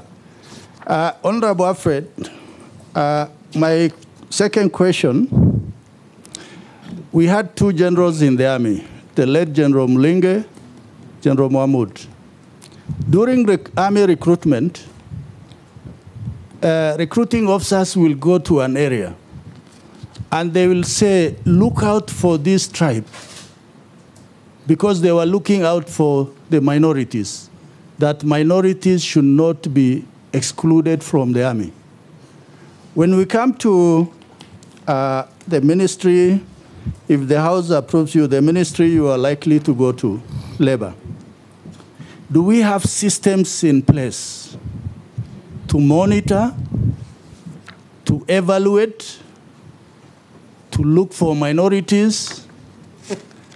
Because I think it's not good enough to just speak on the radio, the social media, or the Gazette. And yet a lot of youngsters who are in the rural areas do not have access to many of these things. So if the House approves your nomination, what is it that you are likely to do? That there is regional balance, ethnic balance, and a lot of youngsters will be able to get opportunity in Kenya and even overseas. Thank you, Honorable Speaker. Thank you very much. No Machakos drama. Thank you very much, Mr. Speaker. I stand guided. Mr. Speaker, I want to ask the nominee. This country, and I want you tell the civil servants in this government, there have been unrest in different cadres, doctors, nurses, lab technologists, electricians, whatever. And once there is unrest between labor dispute, there is always a negotiation and an agreement is arrived. But time and again, you will come and hear that the same union claiming that the government is not honoring the agreements. As you get into this ministry, can you tell Kenyans what will you do to make sure that every agreement between the civil servant and the government of the day are implemented to the letter, not to leave it just to unions, not to leave it to the ministry itself, not to leave it, even, we saw the last one for doctors, whereby we have a ministry for labor, but the head of public service had to come in for negotiation. When we have a standalone ministry for labor, please, if you are approved by this committee, tell Kenyans today, how will you do differently to make sure that we don't get this embarrassment to the employees of government? Nominee, you can answer those from Honorable Mishi, Shuria, Raso, and Mule. I want to agree with Honorable Mishi about the gravity of the issues. I have done my research and I've realized that our children are going to countries where we don't really have agreements with those countries about how to operate and what needs to be operated. There used to be a big problem also because I remember I sat on this seat, Mr. Speaker, and I promised that if confirmed and appointed as a Minister of Foreign Affairs, my first trip would be to Saudi Arabia, and I did that. I went to Saudi Arabia, I met Kenyans, I met people who are suffering, and we started the process of changing, and a bilateral labor agreement is yet to be signed between Kenya and Saudi Arabia and some of these countries, which I will push for. One of the things that I would like to do is also get lawyers, our lawyers from the Attorney General's office, to go to some of these countries and study and understand their laws. Because we need to know what we are dealing with. because what we may think here is important may not be covered in their laws, so that we can also be able to know how to navigate those countries, because we can't go and impose our laws to them. And we see how we can work with them, especially if they are not signatories of international conventions that we are signatories to. And the protocols that it may measure. And my apologies that, you've had to go through many of these challenges where people die and they can't even get their things to be brought back home. It is also important about online job seekers, going with the question by Honorable Ishungwa. It's all about communication, people to know how to do it. But I want to set up a proper portal that will answer many things, so that you look at available opportunities, but also to weed out all these crooked agencies. We'll publish, as a government, a portal and lists, which you can even put in the newspapers, of the approved agencies. Because people keep on asking, is this right? Hii advertising ya Canada ni ukweli, hii ni ukweli. So that now any advertisement without the name of a company, we can be dealt with, according to the law, because they'll be lying to people. And if there's a name of a company, people can cross-check the government website or government documents and be able to verify that that is a recognized and proper company. And don't be surprised if we have to knock out a few companies and bring more in that are straightforward, so that they don't lie to our people. So we're looking at a one-stop shop in terms of connecting people to jobs. Mheshimiwa Shurie, I was saving this for the end, but thank you for your very good question. And that is that I want to change how workers view the workspace. I want people to be comfortable when they go to work. I want to be able to get employers to provide for the employees good working conditions. Whether you're a house help, a doctor, security guard, everybody, you should feel that you have got a system that protects you and that you work in a good environment. I also want to work with the employers so that we can see what we can do as government, remove some bureaucracy so that they can expand. I want to call upon them and see how we can be able to create an opportunity for them to employ more people, cut down or maybe forego some little profit to employ one or two people using the principle of consumer spending, so that you get more people, spending people in the market to grow the industry. So I want to look at some of those things. The labor migration, I want to move the numbers from the ones that are there to about 5,000 a week.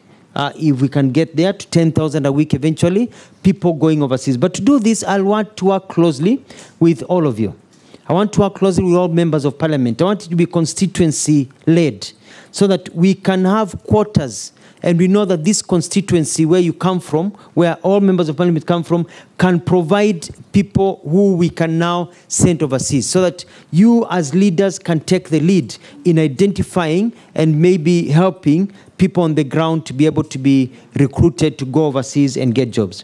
When it comes also to BPOs, setting up centers, we don't want somebody to come all the way from Nyanza, where Mheshimiwa Junet comes from, to Nairobi to get an online job, or to get a job in a call center. We'd like to set up call centers in every constituency, so that you can be able to see how it's working. Because now with internet connectivity, you don't need to be in the big cities for you to be able to get some of these opportunities. When it comes to Employment Act, we need to overhaul the Employment Act. We have offices across that will need to look at how they perform and how they work. And I want to motivate my staff to work well. And the issues of social protection, we have to ensure that our people do not fall through the cracks. We want to be able to provide opportunities for our people, so that COVID has taught us, when there's hardship, there's something to be able to fall back into. In the United States, in Australia and other developed countries, there's even money given to people who are unemployed, unemployment benefit. We are not there yet, but we can start putting the structures to get there by getting a lot of these laws and policies that are pending to be fast-tracked, so that we can increase entertainment. Mheshimiwa Caleb talked about my interest in the film industry.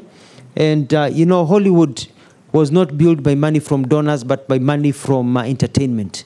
And this is an area we can galvanize on, get the entertainment sector to grow in our country. It can be a huge employer. The sports industry, I'll work with many of my colleagues to ensure that there's job creation, because as a Minister of Labor, we are cross-cutting in terms of ensuring that people are able to work. There's a question about equity and expanding government. And one of the things that I'd like to do is that we have to start publishing data that shows the inclusion of everybody in our government in different areas. I think that is critical, so that people may have the idea that they are not included. It's good for them to know that they're included. So that's one thing that I like to do, is constant publishing of data. There was a question about, Shri asked me about the question, or Raso, Mheshimiwa Raso, about comfort zone. I'm not in a comfort zone. But you see, when you're a governor, you head your own government. So you can shout as much as you want. When you're a government spokesperson, you have the authority to speak as much as you can. When you work as a cabinet secretary, you are also toned down kidogo, because you're working for a boss or bosses. But I think the lessons that we've learned is that we really need to communicate. And I want to promise the country that you'll see the Mutua who communicate much more, especially in this new docket, if confirmed and sworn in. Thank you. Lastly, Mr. Speaker, Mheshimiwa Mule had a very good suggestion. Thank you very much. And the civil servants' unrest and the work conditions. The Labour Ministry will be dealing as an arbitrator, even looking at the public service and holding the public service to account in terms of what they do in terms of these agreements.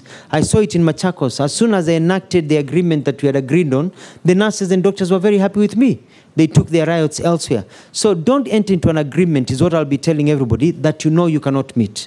You know? And it's good. And our Kenyans are reasonable, especially if you meet them early. And it is harder to sort out an issue when people are on the streets. It is easier to sort out an issue before strike notice is issued. And I'm going for that early warning system, so I can work with the industry. And some of them have already reached out to me. They're saying, if you're appointed, if you are vetted and you go through, we'd like to come and meet you, because they are festering wounds. And so I'll open my door to meeting. And so we tone down a lot of these issues. I submit. Chairman. Nelson Koech. Yes. Posing. Yeah, thank you, Speaker.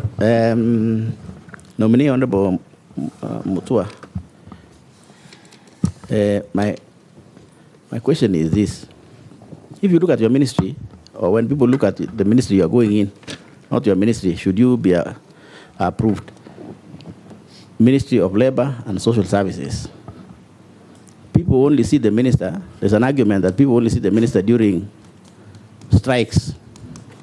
So it's almost being called what somebody told me. It's called a strikes ministry or a firefighting ministry. That's the only time people can be able to engage or see the minister for this Ministry of Labor and Social Services.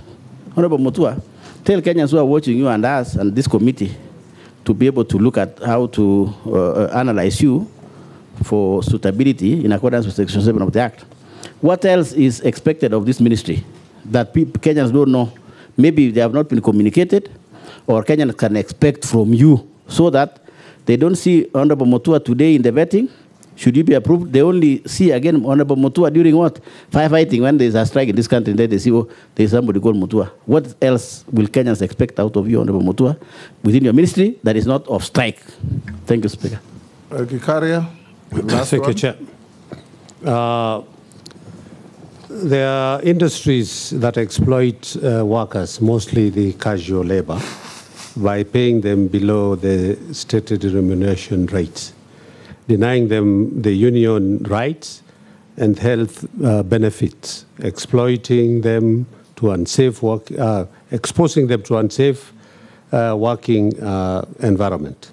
What measures will you take to address this? And secondly, it's about the street families. Now with the new constitution, we used to have the Rehabilitation Trust Fund, but that was run under the Local Government Act, which is no longer in force. But the street families keep on growing day by day. What action will you take first to reduce these numbers or even to address, because most of these families, it's not that they don't have, you find kids on the street, but they go back home, or even now find a family, a mother with children on the streets. So what are you going to do to address this very, very needy issue that we need to take our kids back to school? Thank you, Honorable Chairman. Answer those two quickly. Thank you, Mr. Speaker. I'd like to say that in terms of labor and social protection, I agree with Mheshimiwa Kosing that people only seen when there are riots. Now, I'm going to go around this country. I want to visit all the constituencies to talk to Kenyans and especially young people about the opportunities that are there. Kenyans are not lazy. Our young people are very active and very smart and very sharp, but they need opportunities, not handouts. And so I'll be traveling to all the counties. They'll see me. I'll be very heavily on media, telling to them about the jobs, the kind of skill development. I'll also be looking at the working conditions of factories. Do not be surprised if 1 or 2 or 3 factories are shut down because of poor working conditions that go even against the international tenants, because we have to make sure that our people are respected in the way they work. In terms of even employment and the benefits, there's the issue of the 6% increment that the president offered that is still pending, and it's I think it will be on my desk. I'll be able to sit down with FKE. I've had a chat with Kotu, Mheshimiwa Atwoli. I've talked to the employers. We're looking, and they have told me all the problems as I was doing my research, and I'll be able to sit down, bring everybody together, and gazette so that our people can get an increment in the salaries that they deserve because of the state of the economy, and be able to improve that and make sure that those are met. So I'll be very, very active, Mheshimiwa, and I think you'll be very proud of me and the work that I'll be able if I'm confirmed. Mheshimiwa Gikaria, I think I've answered the same question because it is important for us. Now, in street families, I was very active as government spokesperson to try and work on a system of removing street families and rehabilitating them. I want to go back to some of the programs that we started at that time in the government of Mwai Kibaki. And my investigation has shown that it has become a normal, normal process. I've looked at the different acts and laws that are there, and it's all about implementation. We are going to set up a target as a country and say that by this time, we need to have done A, B, C, D so that we don't have street families, and be able to rehabilitate and even take people back to the countryside where they came from so that we can reunite them with their families, so that people can continue working with their families the way we are doing in the children's sector. Instead of taking people to orphanages, we reunite them with the families. Mheshimiwa Mbui will be very happy to know that we are building, we want to develop a model rehabilitation center in Mavoko, which is very close to Kadiani. That you are building a rehabilitation center in Mavoko. There's 20 acres there.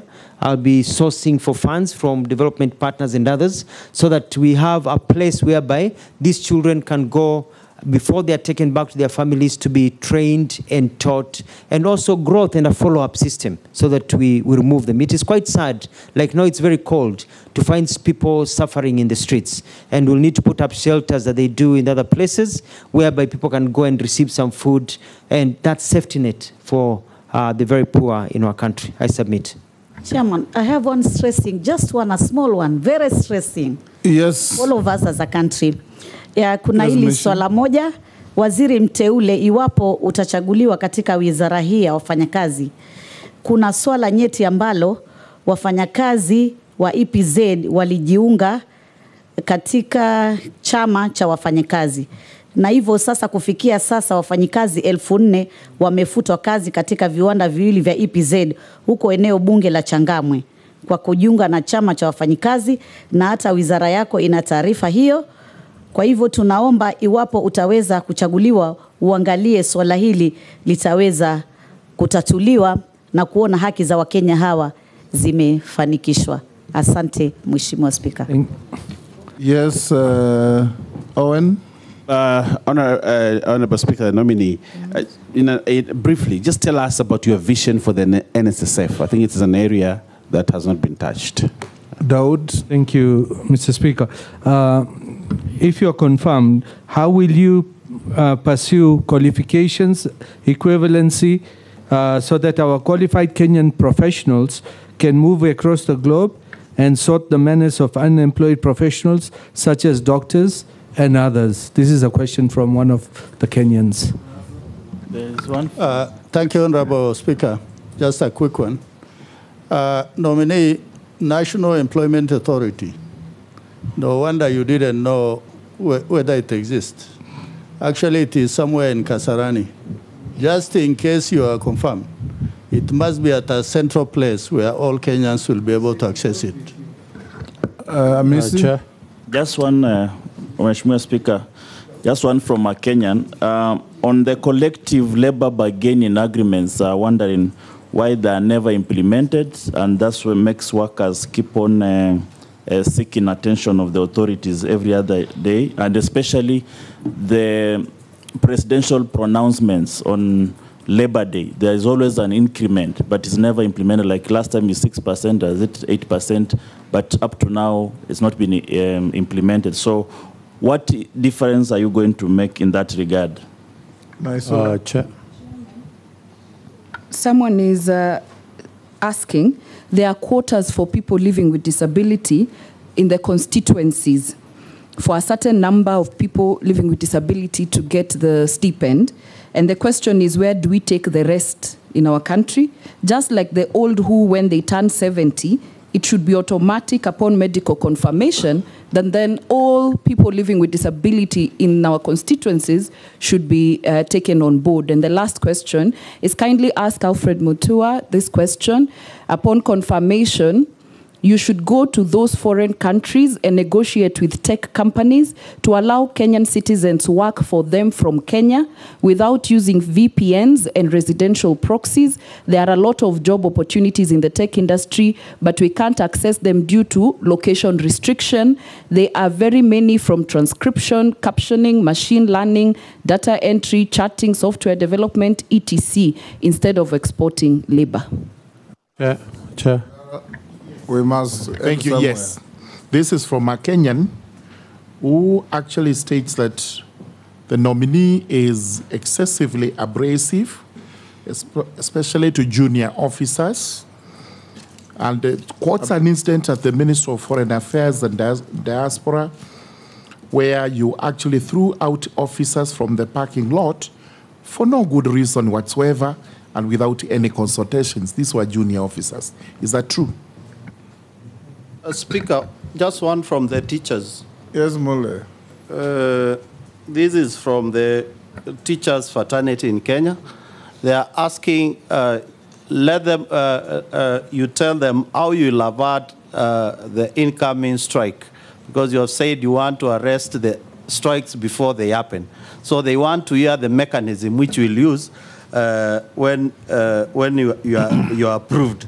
Then they are also saying that kindly ask Dr. Mutua, he made pronouncement that resulted up on Kenyan troops going to Haiti when he visited the US. Does he regret making such deals which later landed him in trouble with the head of state to the extent he was shifted to another docket? How true that it is, I don't know, but it's from the public. That you, Mole, you are not being fair to Mutua, the nominee. The Kenyan police going to Haiti was approved by Parliament, so it can't be his responsibility. Yes. Yeah, it's only one short one. On there's a constituents asking about what the nominee will do if approved about those rogue labor officers who are at the ground there, who are compromised by most of these industrialists. Yes, nominee, can you very quickly respond to those? Thank you, Mr. Speaker. I'll start with the Honorable Esuda's issue about quotas for people with disability. This is true. It is quite unfortunate, and I find it very, in my research, unfair that you're only giving to a certain percentage in a household and not to everyone. So one of the things I'll do is make sure that it is everyone that is covered. And we roll it out according to the finances that we have. It should go to all, not just few. The President has given directives that we increase the numbers by 500,000, and I'm going to make sure that these are captured in there. The other thing is to work also with Parliament to see, not Parliament, but Treasury, the monies that are recovered out of attrition, people die, so they can be rolled into other programs without them having to go back to Treasury and never coming again. In terms of tech, that's what I was talking about, the BPOs. And yes, I'll travel. I'll send meetings. I don't even have to go anywhere anymore because you can travel by Zoom nowadays and get those jobs here. We need the jobs here. In as much as we also want Kenyans to go overseas, we want to have those jobs in Kenya. And so we're going to remove all the bottlenecks, and I'll have a cabinet paper to remove the bottlenecks and provide opportunities for people here. Murugara, you had a question about being abrasive. That is somebody just being mischievous and trying to use this house. People love me very much. All my employees, you go to Ministry of Tourism, you go to Foreign Affairs, you go to everywhere I've worked, employees love me. Allow them to say so. I'm very, self-declaration. Yes. Because I really care. And I've always talked about the welfare of employees. One time I'm on record asking, inakuasha nini kama mwenzako anapata nyongeza ya mshahara ama anapata cheo nyingine? Inakuasha nini if your fellow worker moves forward? Why do we keep on constraining people so they cannot get promotions? Why does it, that person is a father and a mother to somebody else? So I have very good working conditions. What happened in Foreign Affairs, and Mheshimiwa Speaker, you know you've served there, is that there are vehicles all parked outside the parking lot, such that it looked like a car park instead of an office, because they didn't have parking lots. And I got in, I said, you cannot have the image of the foreign office where you have ambassadors coming, foreign dignitaries, and the cars are covering everywhere. Looking like a terminus. Yeah, looking like a terminus. And so we said we move the cars away and the ministry to provide another place for the cars to be parked. And that is what has happened. But you know, people, they don't want change. They want that comfort. And they didn't understand. Now, if you try to take the cars back there, they'll fight you. They'll tell you, no, we like it the way it is now because it looks better. So it was a good move. That is somebody who is just being mischievous and trying to take these opportunities. But I remember when I left Foreign Affairs, some officers came to see me and they were crying. They were sad I was leaving. So I don't understand about being abrasive. I'm very, very polite to everyone. About the teacher strike, Mheshimiwa Mule, I'm going to call for a meeting if I go through this process and meet with them. And I want to tell teachers in this country that I will listen to you. I respect teachers and will iron out. There are no issues because even if you do a strike, even if you do maandamano, you will still have to sit down. Why don't we sit down early and sort these issues? And I'm very fair and I'll ensure fairness. And in terms of the issues of qualifications and verification, we have a skill development system that I've studied and I've looked at it. I'm going to enhance it because what happens is that you want to be a doctor in Australia, even though you're in the Commonwealth, you still have to go through rigorous testing. And so it's to enter into agreements that you can go and work in these other places without having to go through the same retesting. But that is also improving the quality of how we do things in our country. Submit. Nominee, I've also received a few issues from Kenyans out there watching this. They ask, will you ensure that employees insure their employees? So the employers insure their employees? What are you going to do about skewed funding between Child Welfare Society and Children's Department? UHC staff who have been on contract for long with half salaries, what are you going to do that? Where some elder Kenyan has said, I think to all of us, where are the issues of older persons in this interview? If confirmed now to you, what will you do for the welfare of older people in Kenya? Another part, you asked? Okay, Robert asked that. Another person, I think this must be from Naivasha, there's serious labor problems in the flower sector. What will you do if confirmed? Another one says, what will the nominee do, or what does he say about the minimum wage proposal of 30,000 for security workers?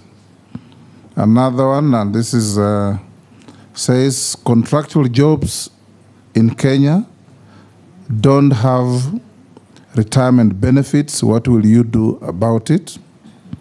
And the last one, can you consider establishing a national employment oversight authority? Those are a few. Some that I've received have already been raised by members in the committee. Thank you, Mr. Chairman. And as I talk about employment, employers, and ensuring the employees, this is something that I'm going to look at very important, very carefully, because it goes hand in hand with savings and with the question that I did not answer of NSSF. And it is important because you realize that if you work for a company and they are not able to provide you enough income to be able to get private insurance, and you're not able to get into the government insurance, then there needs to be a way of plugging it in. We have to be very careful that also we don't scare employers away in terms of the cost of doing business in our country. So it's a balancing act, so I'll be able to look at that. NSSF has a portfolio of about 400 billion, and we want to grow that to $1 billion by being creative in where we invest, even outside the country. We have seen other countries come and invest in our country. They have pension funds, so we can grow money for the pensioners. And also be able to turn around the 3 months that are now the 13 days to 24 hours, so that when you exit, you can get your pension. But unfortunately, Mr. Speaker, if you're not a member of parliament in this country or a senior government official, when you leave, you get nothing. You get very little.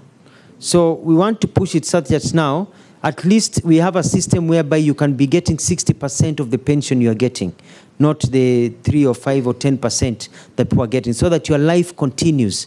Si unatoka kazini alafu unachakaa, unaanza kuparara, because your life has just taken a dive, so that you're able to save. But to get that, we need to get a saving culture. Only 3.3 million people in this country have a pension scheme.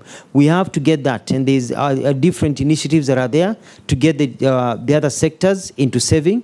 And I'm going to run a campaign of encouraging people to save, being asked, well, how much have you saved? It doesn't matter. It can be 20 shillings or 50 shillings or 100 shillings. We need a saving culture, because ujana ukama moshi ukienda hurudi. One day, we all grow old. And so if you grow old and you don't have a kitty you've been saving and you've been eating everything, then you'll end up in the street. And the culture nowadays is not like the other one. You know, the Gen Zs are growing up and moving on in their lives. They'll not be there to take care of us when you grow old. So I'm going to get into a communication program for Kenyans to know, when you eat something, if you have 3 mangoes, please put one aside and eat 2 for another day, to get that culture.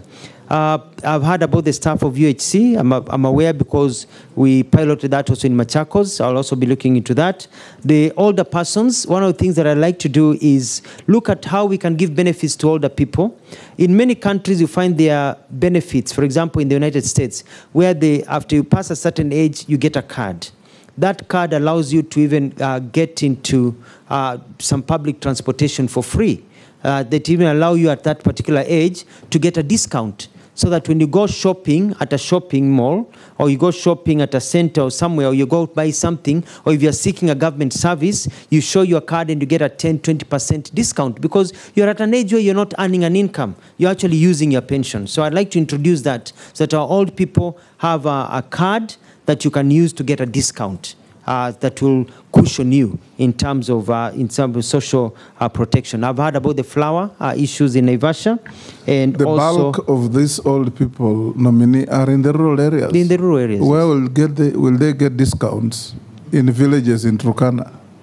Well, it's also when they seek government You'll pilot services. probably from urban centers, but also pay attention to the rural areas. Yes, we'll find ways, and I think the main thrust here is the intention, and the intention is that our older generation need to have a way of cushioning them. They served us; they are our parents. They have taken good care of us. Let's cushion them in the old age and create a system in our country that takes care of them, even as they go about with the Inua Jamii. That is good, but also whether we can even go further and see how we're working with other organizations, see what we can do. There was a question about the child welfare and Children's Society and their fundraising. We will be bringing, if I get confirmed and appointed, cabinet papers to see whether we can create special funds, so we can have internally regenerated funds for able to use for children welfare, and also fast track some of the laws. For example, Kenya has been identified as a country that is heavily involved in child trafficking. We are a conduit of child traffickers. We are a destination of child traffickers. We are a source of child trafficking. And it is also because we have failed, and I'll be bringing through cabinet, I think it's already there, through the, if I'm appointed through the Mheshimiwa Ishungwa, the passage of us to get into the Hague Convention for the protection of child, trafficking. Because if countries like Somalia can sign child trafficking in The Hague, and Tanzania and Uganda and others, and we have failed to do so, it makes us look like we really support trafficking of children across the world.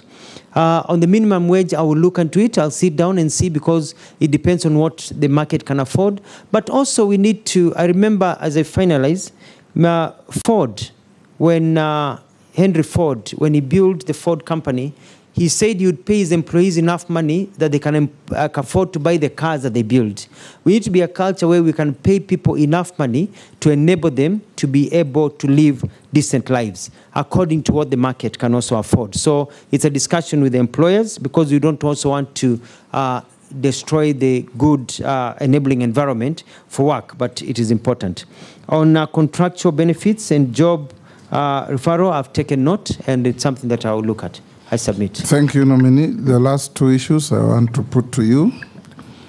On the issue, as a follow-up to Honorable Mishi's issue about Saudi Arabia. Yes. What you probably will need to do is check out on a country like Philippines. It is the largest exporter of non-professional workers in the world. Anywhere you go in big hotels, you'll find Filipino workers, happy, decent.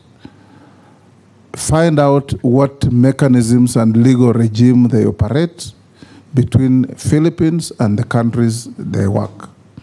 Anywhere you go, perhaps if you go to the moon, you'll find a Filipino worker. The last one, you've talked about NSSF. You can borrow a leaf from our neighbor Tanzania. What Tanzanians do, all the big money held by NSSF, they have engaged with the Minister of Foreign Affairs, and instead of government buying property as missions, it's NSSF that buys those properties and owns them. So the government then pays NSSF rent at source. You reduce yourself from the problems of foreign exchange, and instead of paying foreign exchange to another country, you're paying in your local currency at the rates of those countries to your own NSSF. So even the rate of return on the investment is excellent. You may consider engaging NSSF to do that. I'll end there, and after we finish, you will see our secretariat. They have some mismatch with your documents so that you can put them in order for the record. I want to ask you a few last questions. Do you have you ever been mentioned adversely in any integrity-related report or investigations? No, Forget about your Machakos shenanigans? No, I have never. Yes. Do you hold any leadership position in any political party within Kenya? No, I do not. What is your net worth? Net worth is 462 million shillings. Made of? Made of assets that I have, like homes, land, where I do some bit of farming, and a few businesses that I have. Thank you. Thank you, Alfred. Make sure before you leave, you sort out your documentation with the Secretariat, so we can release you to go back to your other duties.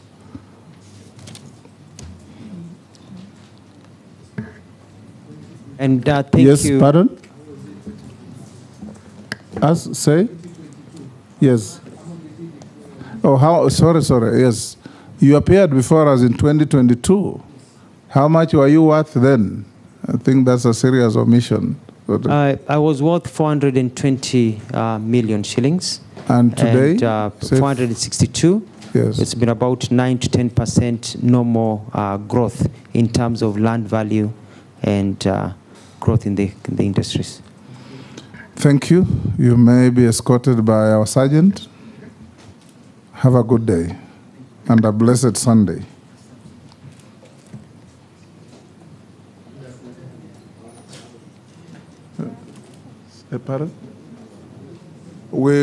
Honorable members, you'll have a 10-minute break to allow the clerks to put the documentation for the next nominee.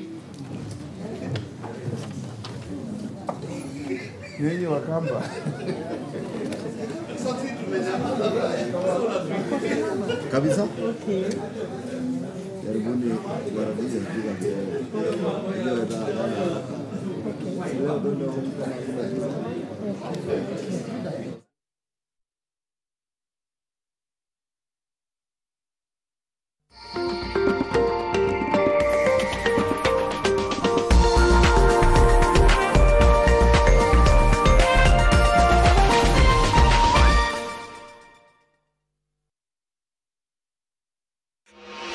This Sunday on NTV. This is the season finale. You're scared, you're curious, and you don't even know what's going to happen next. I got terribly, terribly sunburned, and I also really, really hurt my feet. Tulitafuta hizo kudu. Those who like sleeping, it was terrible. You're in the middle of the road. What are you filming? Kwa hii show ambayo inafanywa na Simulate, sisi hatuogopi kwenda mahali.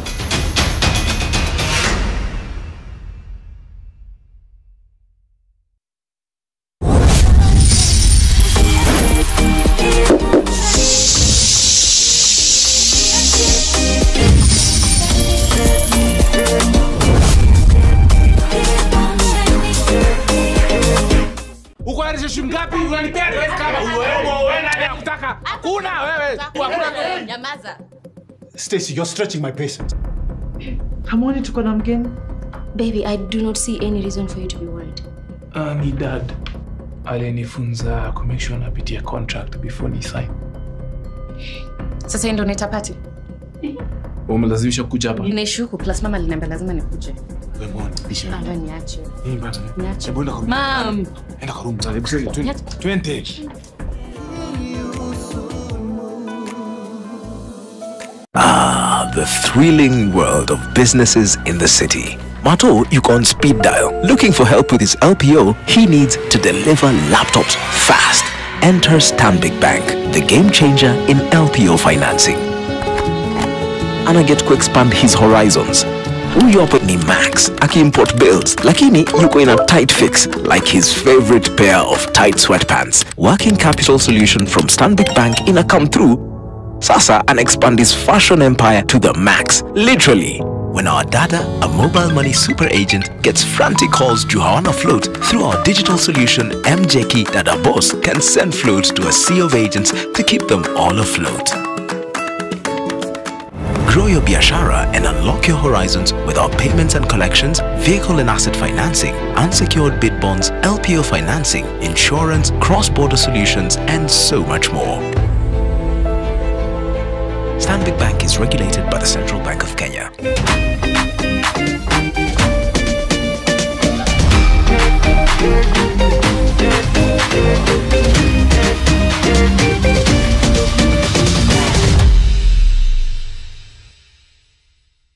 Ever dreamt of owning a piece of Diane? Introducing Bustani Gardens by Pazarina Holiday Homes. Located 1.5 kilometers off Lunga Lunga Road, grab yourself a prime parcel from as low as 850,000 Kenya shillings with available water, electricity, graded roads, ready title deeds and site visit at your convenience. Contact us today on 0712 110 110 or visit our offices at Morningside along Gong Road.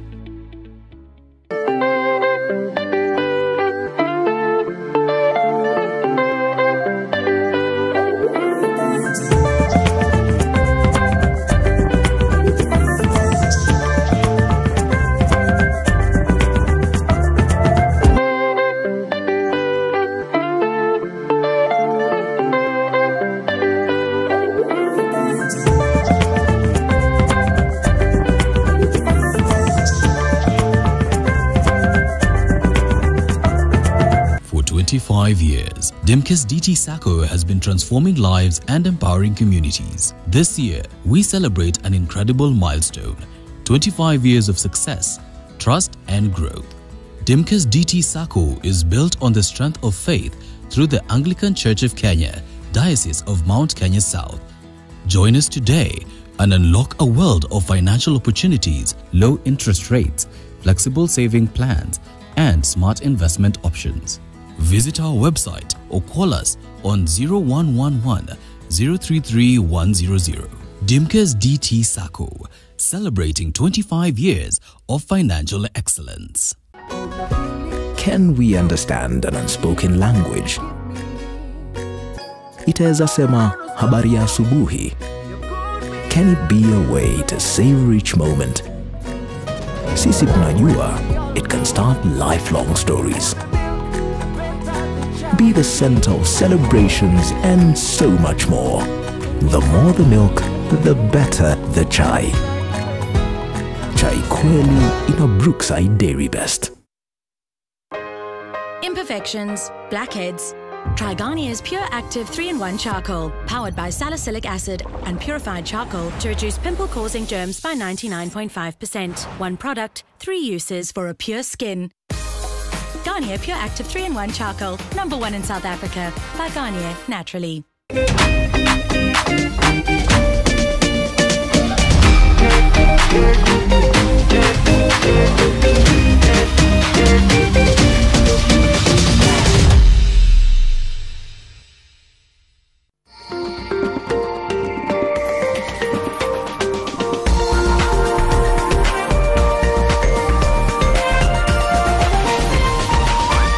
This is NTV.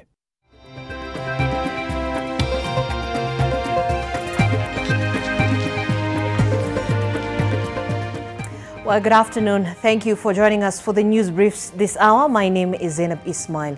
Now, former Mombasa Governor and Mining Cabinet Secretary nominee Ali Hassan Joho was the first to appear on Sunday before the Committee on Appointments chaired by Speaker of the National Assembly Moses Wetangula. While before the committee, Joho was hard-pressed to explain his academic journey that has for long cast doubt on his qualification to hold public offices in Kenya. Further, Joho declared his net worth at 2.3 billion shillings. After I finished secondary school, I ventured into business, entrepreneurship. I set up a clearing and forwarding company in Mombasa, then later diversified to opportunities in fintech, a bit of real estate, and largely logistics. Mr. Speaker, that takes about up to 2004, where I started my grassroots engagement. I ran in a by-election that was not very successful, but taught me many lessons. I became the chairman of LDP in Kisauni constituency. Then in 2006, I embarked on a journey to acquire my first degree. So in 2006, I did a bridging course to enable me to join university teachings. I did a diploma in 2007 and eventually graduated from Kampala University in 2013. Thereafter, Mr. Speaker, I did another degree from Gretsa University. And then I enrolled myself. Where is Gretsa University? Gretsa University is in Thika, in Kiambu County. Thereafter, I enrolled in Harvard Kennedy School of Government for a program known as Public Leadership Credentials, which is basically a pathway to attain mid-career master's degree on public administration. And the second was Labour Cabinet Secretary nominee Alfred Mutua, who denied being friends with Judy Jepchirchir, the director of First Choice Recruitment Agency, which has been in the limelight for allegedly scamming Eldoret residents millions of shillings. Further, Mutua says that he believes he left the tourism ministry at a proper trajectory. My move is to get close to 30, if not 50 bilateral labor agreements by going through the hoops. I have been able to do a bit of research, and the problem is the bureaucracy that we have within our government system. By working with my colleagues, and I'll bring it up to cabinet if appointed, if passed the vetting by this house, is to ensure that we break the bureaucracy so that we can move faster in terms of processing bilateral labor agreements, so that we can be able to get into that. Well, suddenly the National Assembly's Committee on Appointments is expected to conclude the approval hearings of the Cabinet Secretary nominees, and later on in the afternoon, and maybe just a few minutes away from now, we will be expecting, that is Wycliffe Oparanya, who is the nominee CS for Cooperatives and MSMEs Development. Later on, Justin Muturi, nominee CS Public Service and Human Development and Human Capital Development. And the last to wind up this process of the approval hearings will be Stella Soy Langat, the nominee CS Gender, Culture, the Arts and Heritage. So we will be, of course, giving you the details of the vetting exercise as it continues. Well, away from that, Garissa County Deputy Governor Abdi Dagane has called out the area's parents as being the weakest link in the fight against runaway insecurity in the county. The town has experienced incidences of insecurity in the last 2 weeks, with people killed, mugged, stabbed, and shops broken into by armed criminals. The dire situation has seen businesses closing as early as 6 p.m, with those located in the outskirts being the most affected. Speaking during the graduation ceremony at Almar School in Iftin Ward in Garissa, the Garissa leaders condemned the insecurity, attributing it to several factors, among them poor parental responsibility and security apparatus not doing their job as required. Watoto wadogo ambao ni wanafunzi wetu, watoto wetu ndio wanatembea na madagas kwa ma villages, alafu sisi tunacheka, tunasema oh, we have insecurity in this county, we have insecurity in this town. No, we can't have that. Weka huyo mtoto ndani, mzazi akikuja weka mzazi pia ndani, wakae pamoja. Ile kitu mina blame kwa security agencies ni kwa nini wasishike hii watu, because tumesema ni huyu na huyu na huyu na huyu, lakini wanasema wakati wameleta mtu kwa wameshika, wameleta kwa police station, wazee wanakuja wanasema ni mambo ya clan, tunafanya namna hii, wanasiasa wanapiga simu wanasema namna hii. Serikali inasema ya kwamba bunduki irudishwe, na kama wewe uko na panga rudisha hiyo panga, na kama wewe uko na kisu rudisha hiyo kisu. Hiyo vitu tatu, kama wewe ni baba, wewe ni mama, na unajua mtoto wako ako na bunduki, ako na panga, ako na kisu, tuko na yeye, tunataka kufanya operation gali, so wewe mapema, hakuna mahali utajificha, tafadhali sana hizo vitu zirudishwe, na ni amri. Now, Baringo County has been synonymous with insecurity, cattle rustling and hunger. But the 1,000 Lenses initiative is seeking to change this narrative by showcasing the beaming side of a region that is teeming with picturesque landscapes of wonderful nature that has for long been overshadowed by the ills. This tourism initiative follows the crowning of Baringo County as a 2024 Golden Destination early this year. Ruth Sarmoy Chesenge tells us more. They say a picture is worth 1,000 words.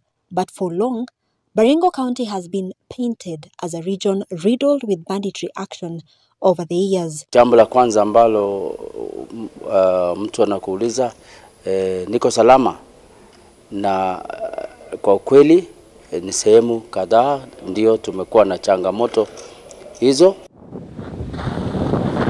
Following this, the 1,000 Lenses initiative seeks to rewrite this narrative by promoting the hidden gems nestled in the heart of Kenya.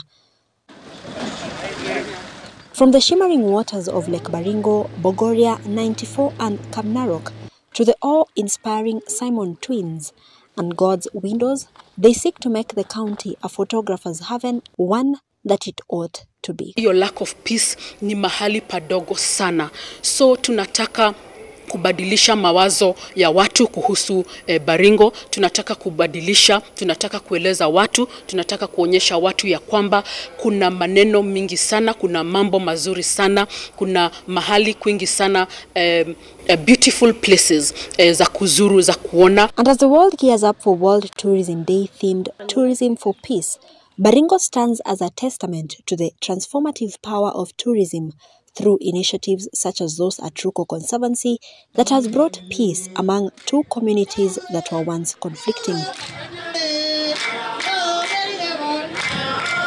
Hapa Baringo tumeweza kufungua huu mtandao ambao utaweza kuhusisha kila Mkenya kuweza kuonyesha mandhari tofauti katika nchi ya Kenya. Sehemu vivutio, mandhari ambayo ilikuwa bado haijajulikana itaweza kujulikana sasa. Manake county hii iko na rasilimali mingi aina mbalimbali, na hii ni sehemu moja kubwa ya kuweza kuangazia ulimwengu. Following such steps, the county is optimistic that it will take its rightful place on the global tourism map. Ruth Sarmui Chesenge, NTV. Now, hundreds of residents in Barren North in Embu County turned up for a free medical camp on Sunday, conducted by doctors and health practitioners from Kenyatta National Hospital, the Aga Khan University Hospital, and the Lions Eye Hospital. The routine checkups revealed cases of glaucoma, which is a condition that can lead to blindness if left untreated, arthritis, and other health conditions like hypertension. A section of the residents decried poor health services and lack of drugs in health facilities in the area. Yule ambaye waziri alikuwa anafanyiwa vetting jana na mbunge wa Minister of Health, lazima tumwelezee mapema ya kwamba kuna changamoto katika sekta ya afya katika nchi yetu ya Kenya. Ile mpango ya universal health care lazima aishikilie sawa sawa. Ile mpango ya social health insurance fund lazima aishikilie sawa sawa. And in sports, Kenya's Beatrice Chepkoech and Faith Cherotich have qualified for the finals of the women's 3,000 meter steeplechase race at the Paris Olympics Sunday morning. Cherotich timed 9 minutes and 10.57 seconds to finish second in Heat 1 behind defending champion.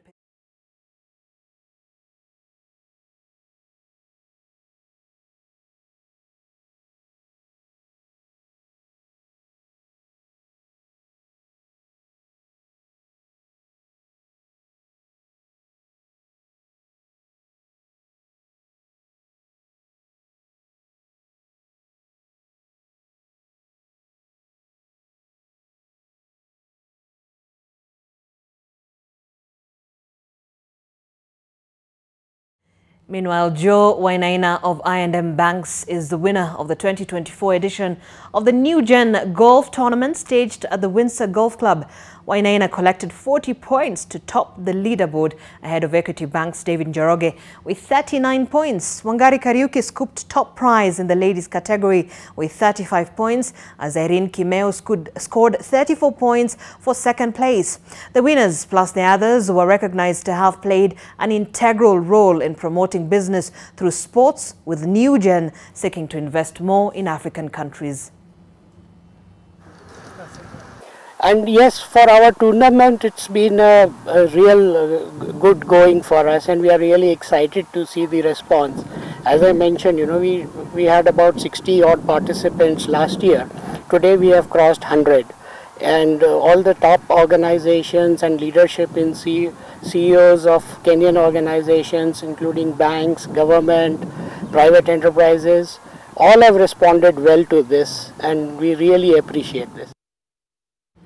All right, and away from sports, we're going to be taking a short break, but once the resumption of the proceedings in the National Assembly continues on the approval hearings there before the Committee on Appointments, we'll be getting back to that.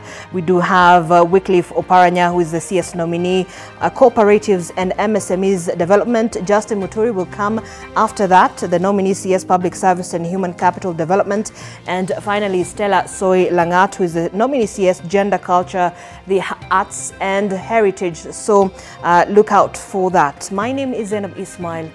Good afternoon.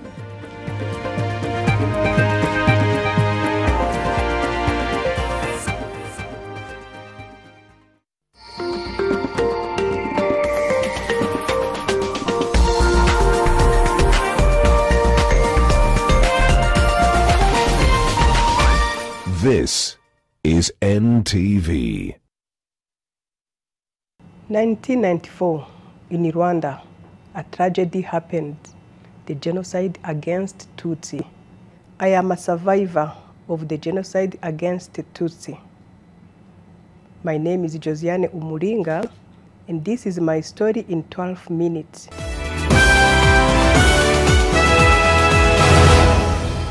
(1994, 7th of April, when the flight of President Habyarimana shot down, is where now the preparation that has been prepared to finish Tutsi nation or Tutsi tribe started. First of all, in each and every neighborhood, they had a list of people who are designed to be killed, to die.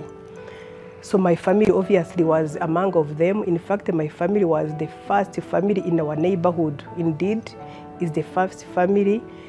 8th of April 1994, we got 6 a.m. in the morning. We got first bombardment to my family. But luckily, the night before, one of the killers, who used to be a good friend to my brother, came to warn us 3 a.m. in the night. He said, "You guys, even yourself, you know you are designed to die. But let me do my small contribution to save your life. I urge you right now to leave the house." 3 a.m.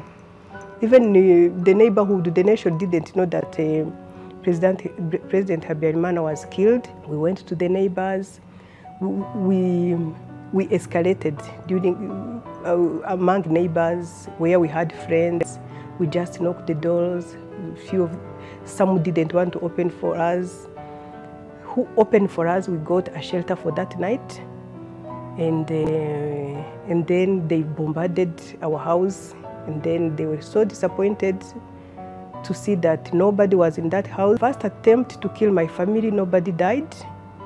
But it was just for a few days to spare us. After they bombarded our house, there is one room that remained standing, that I call in my book a gas chamber, because it was full of debris, of grenade, of bombs.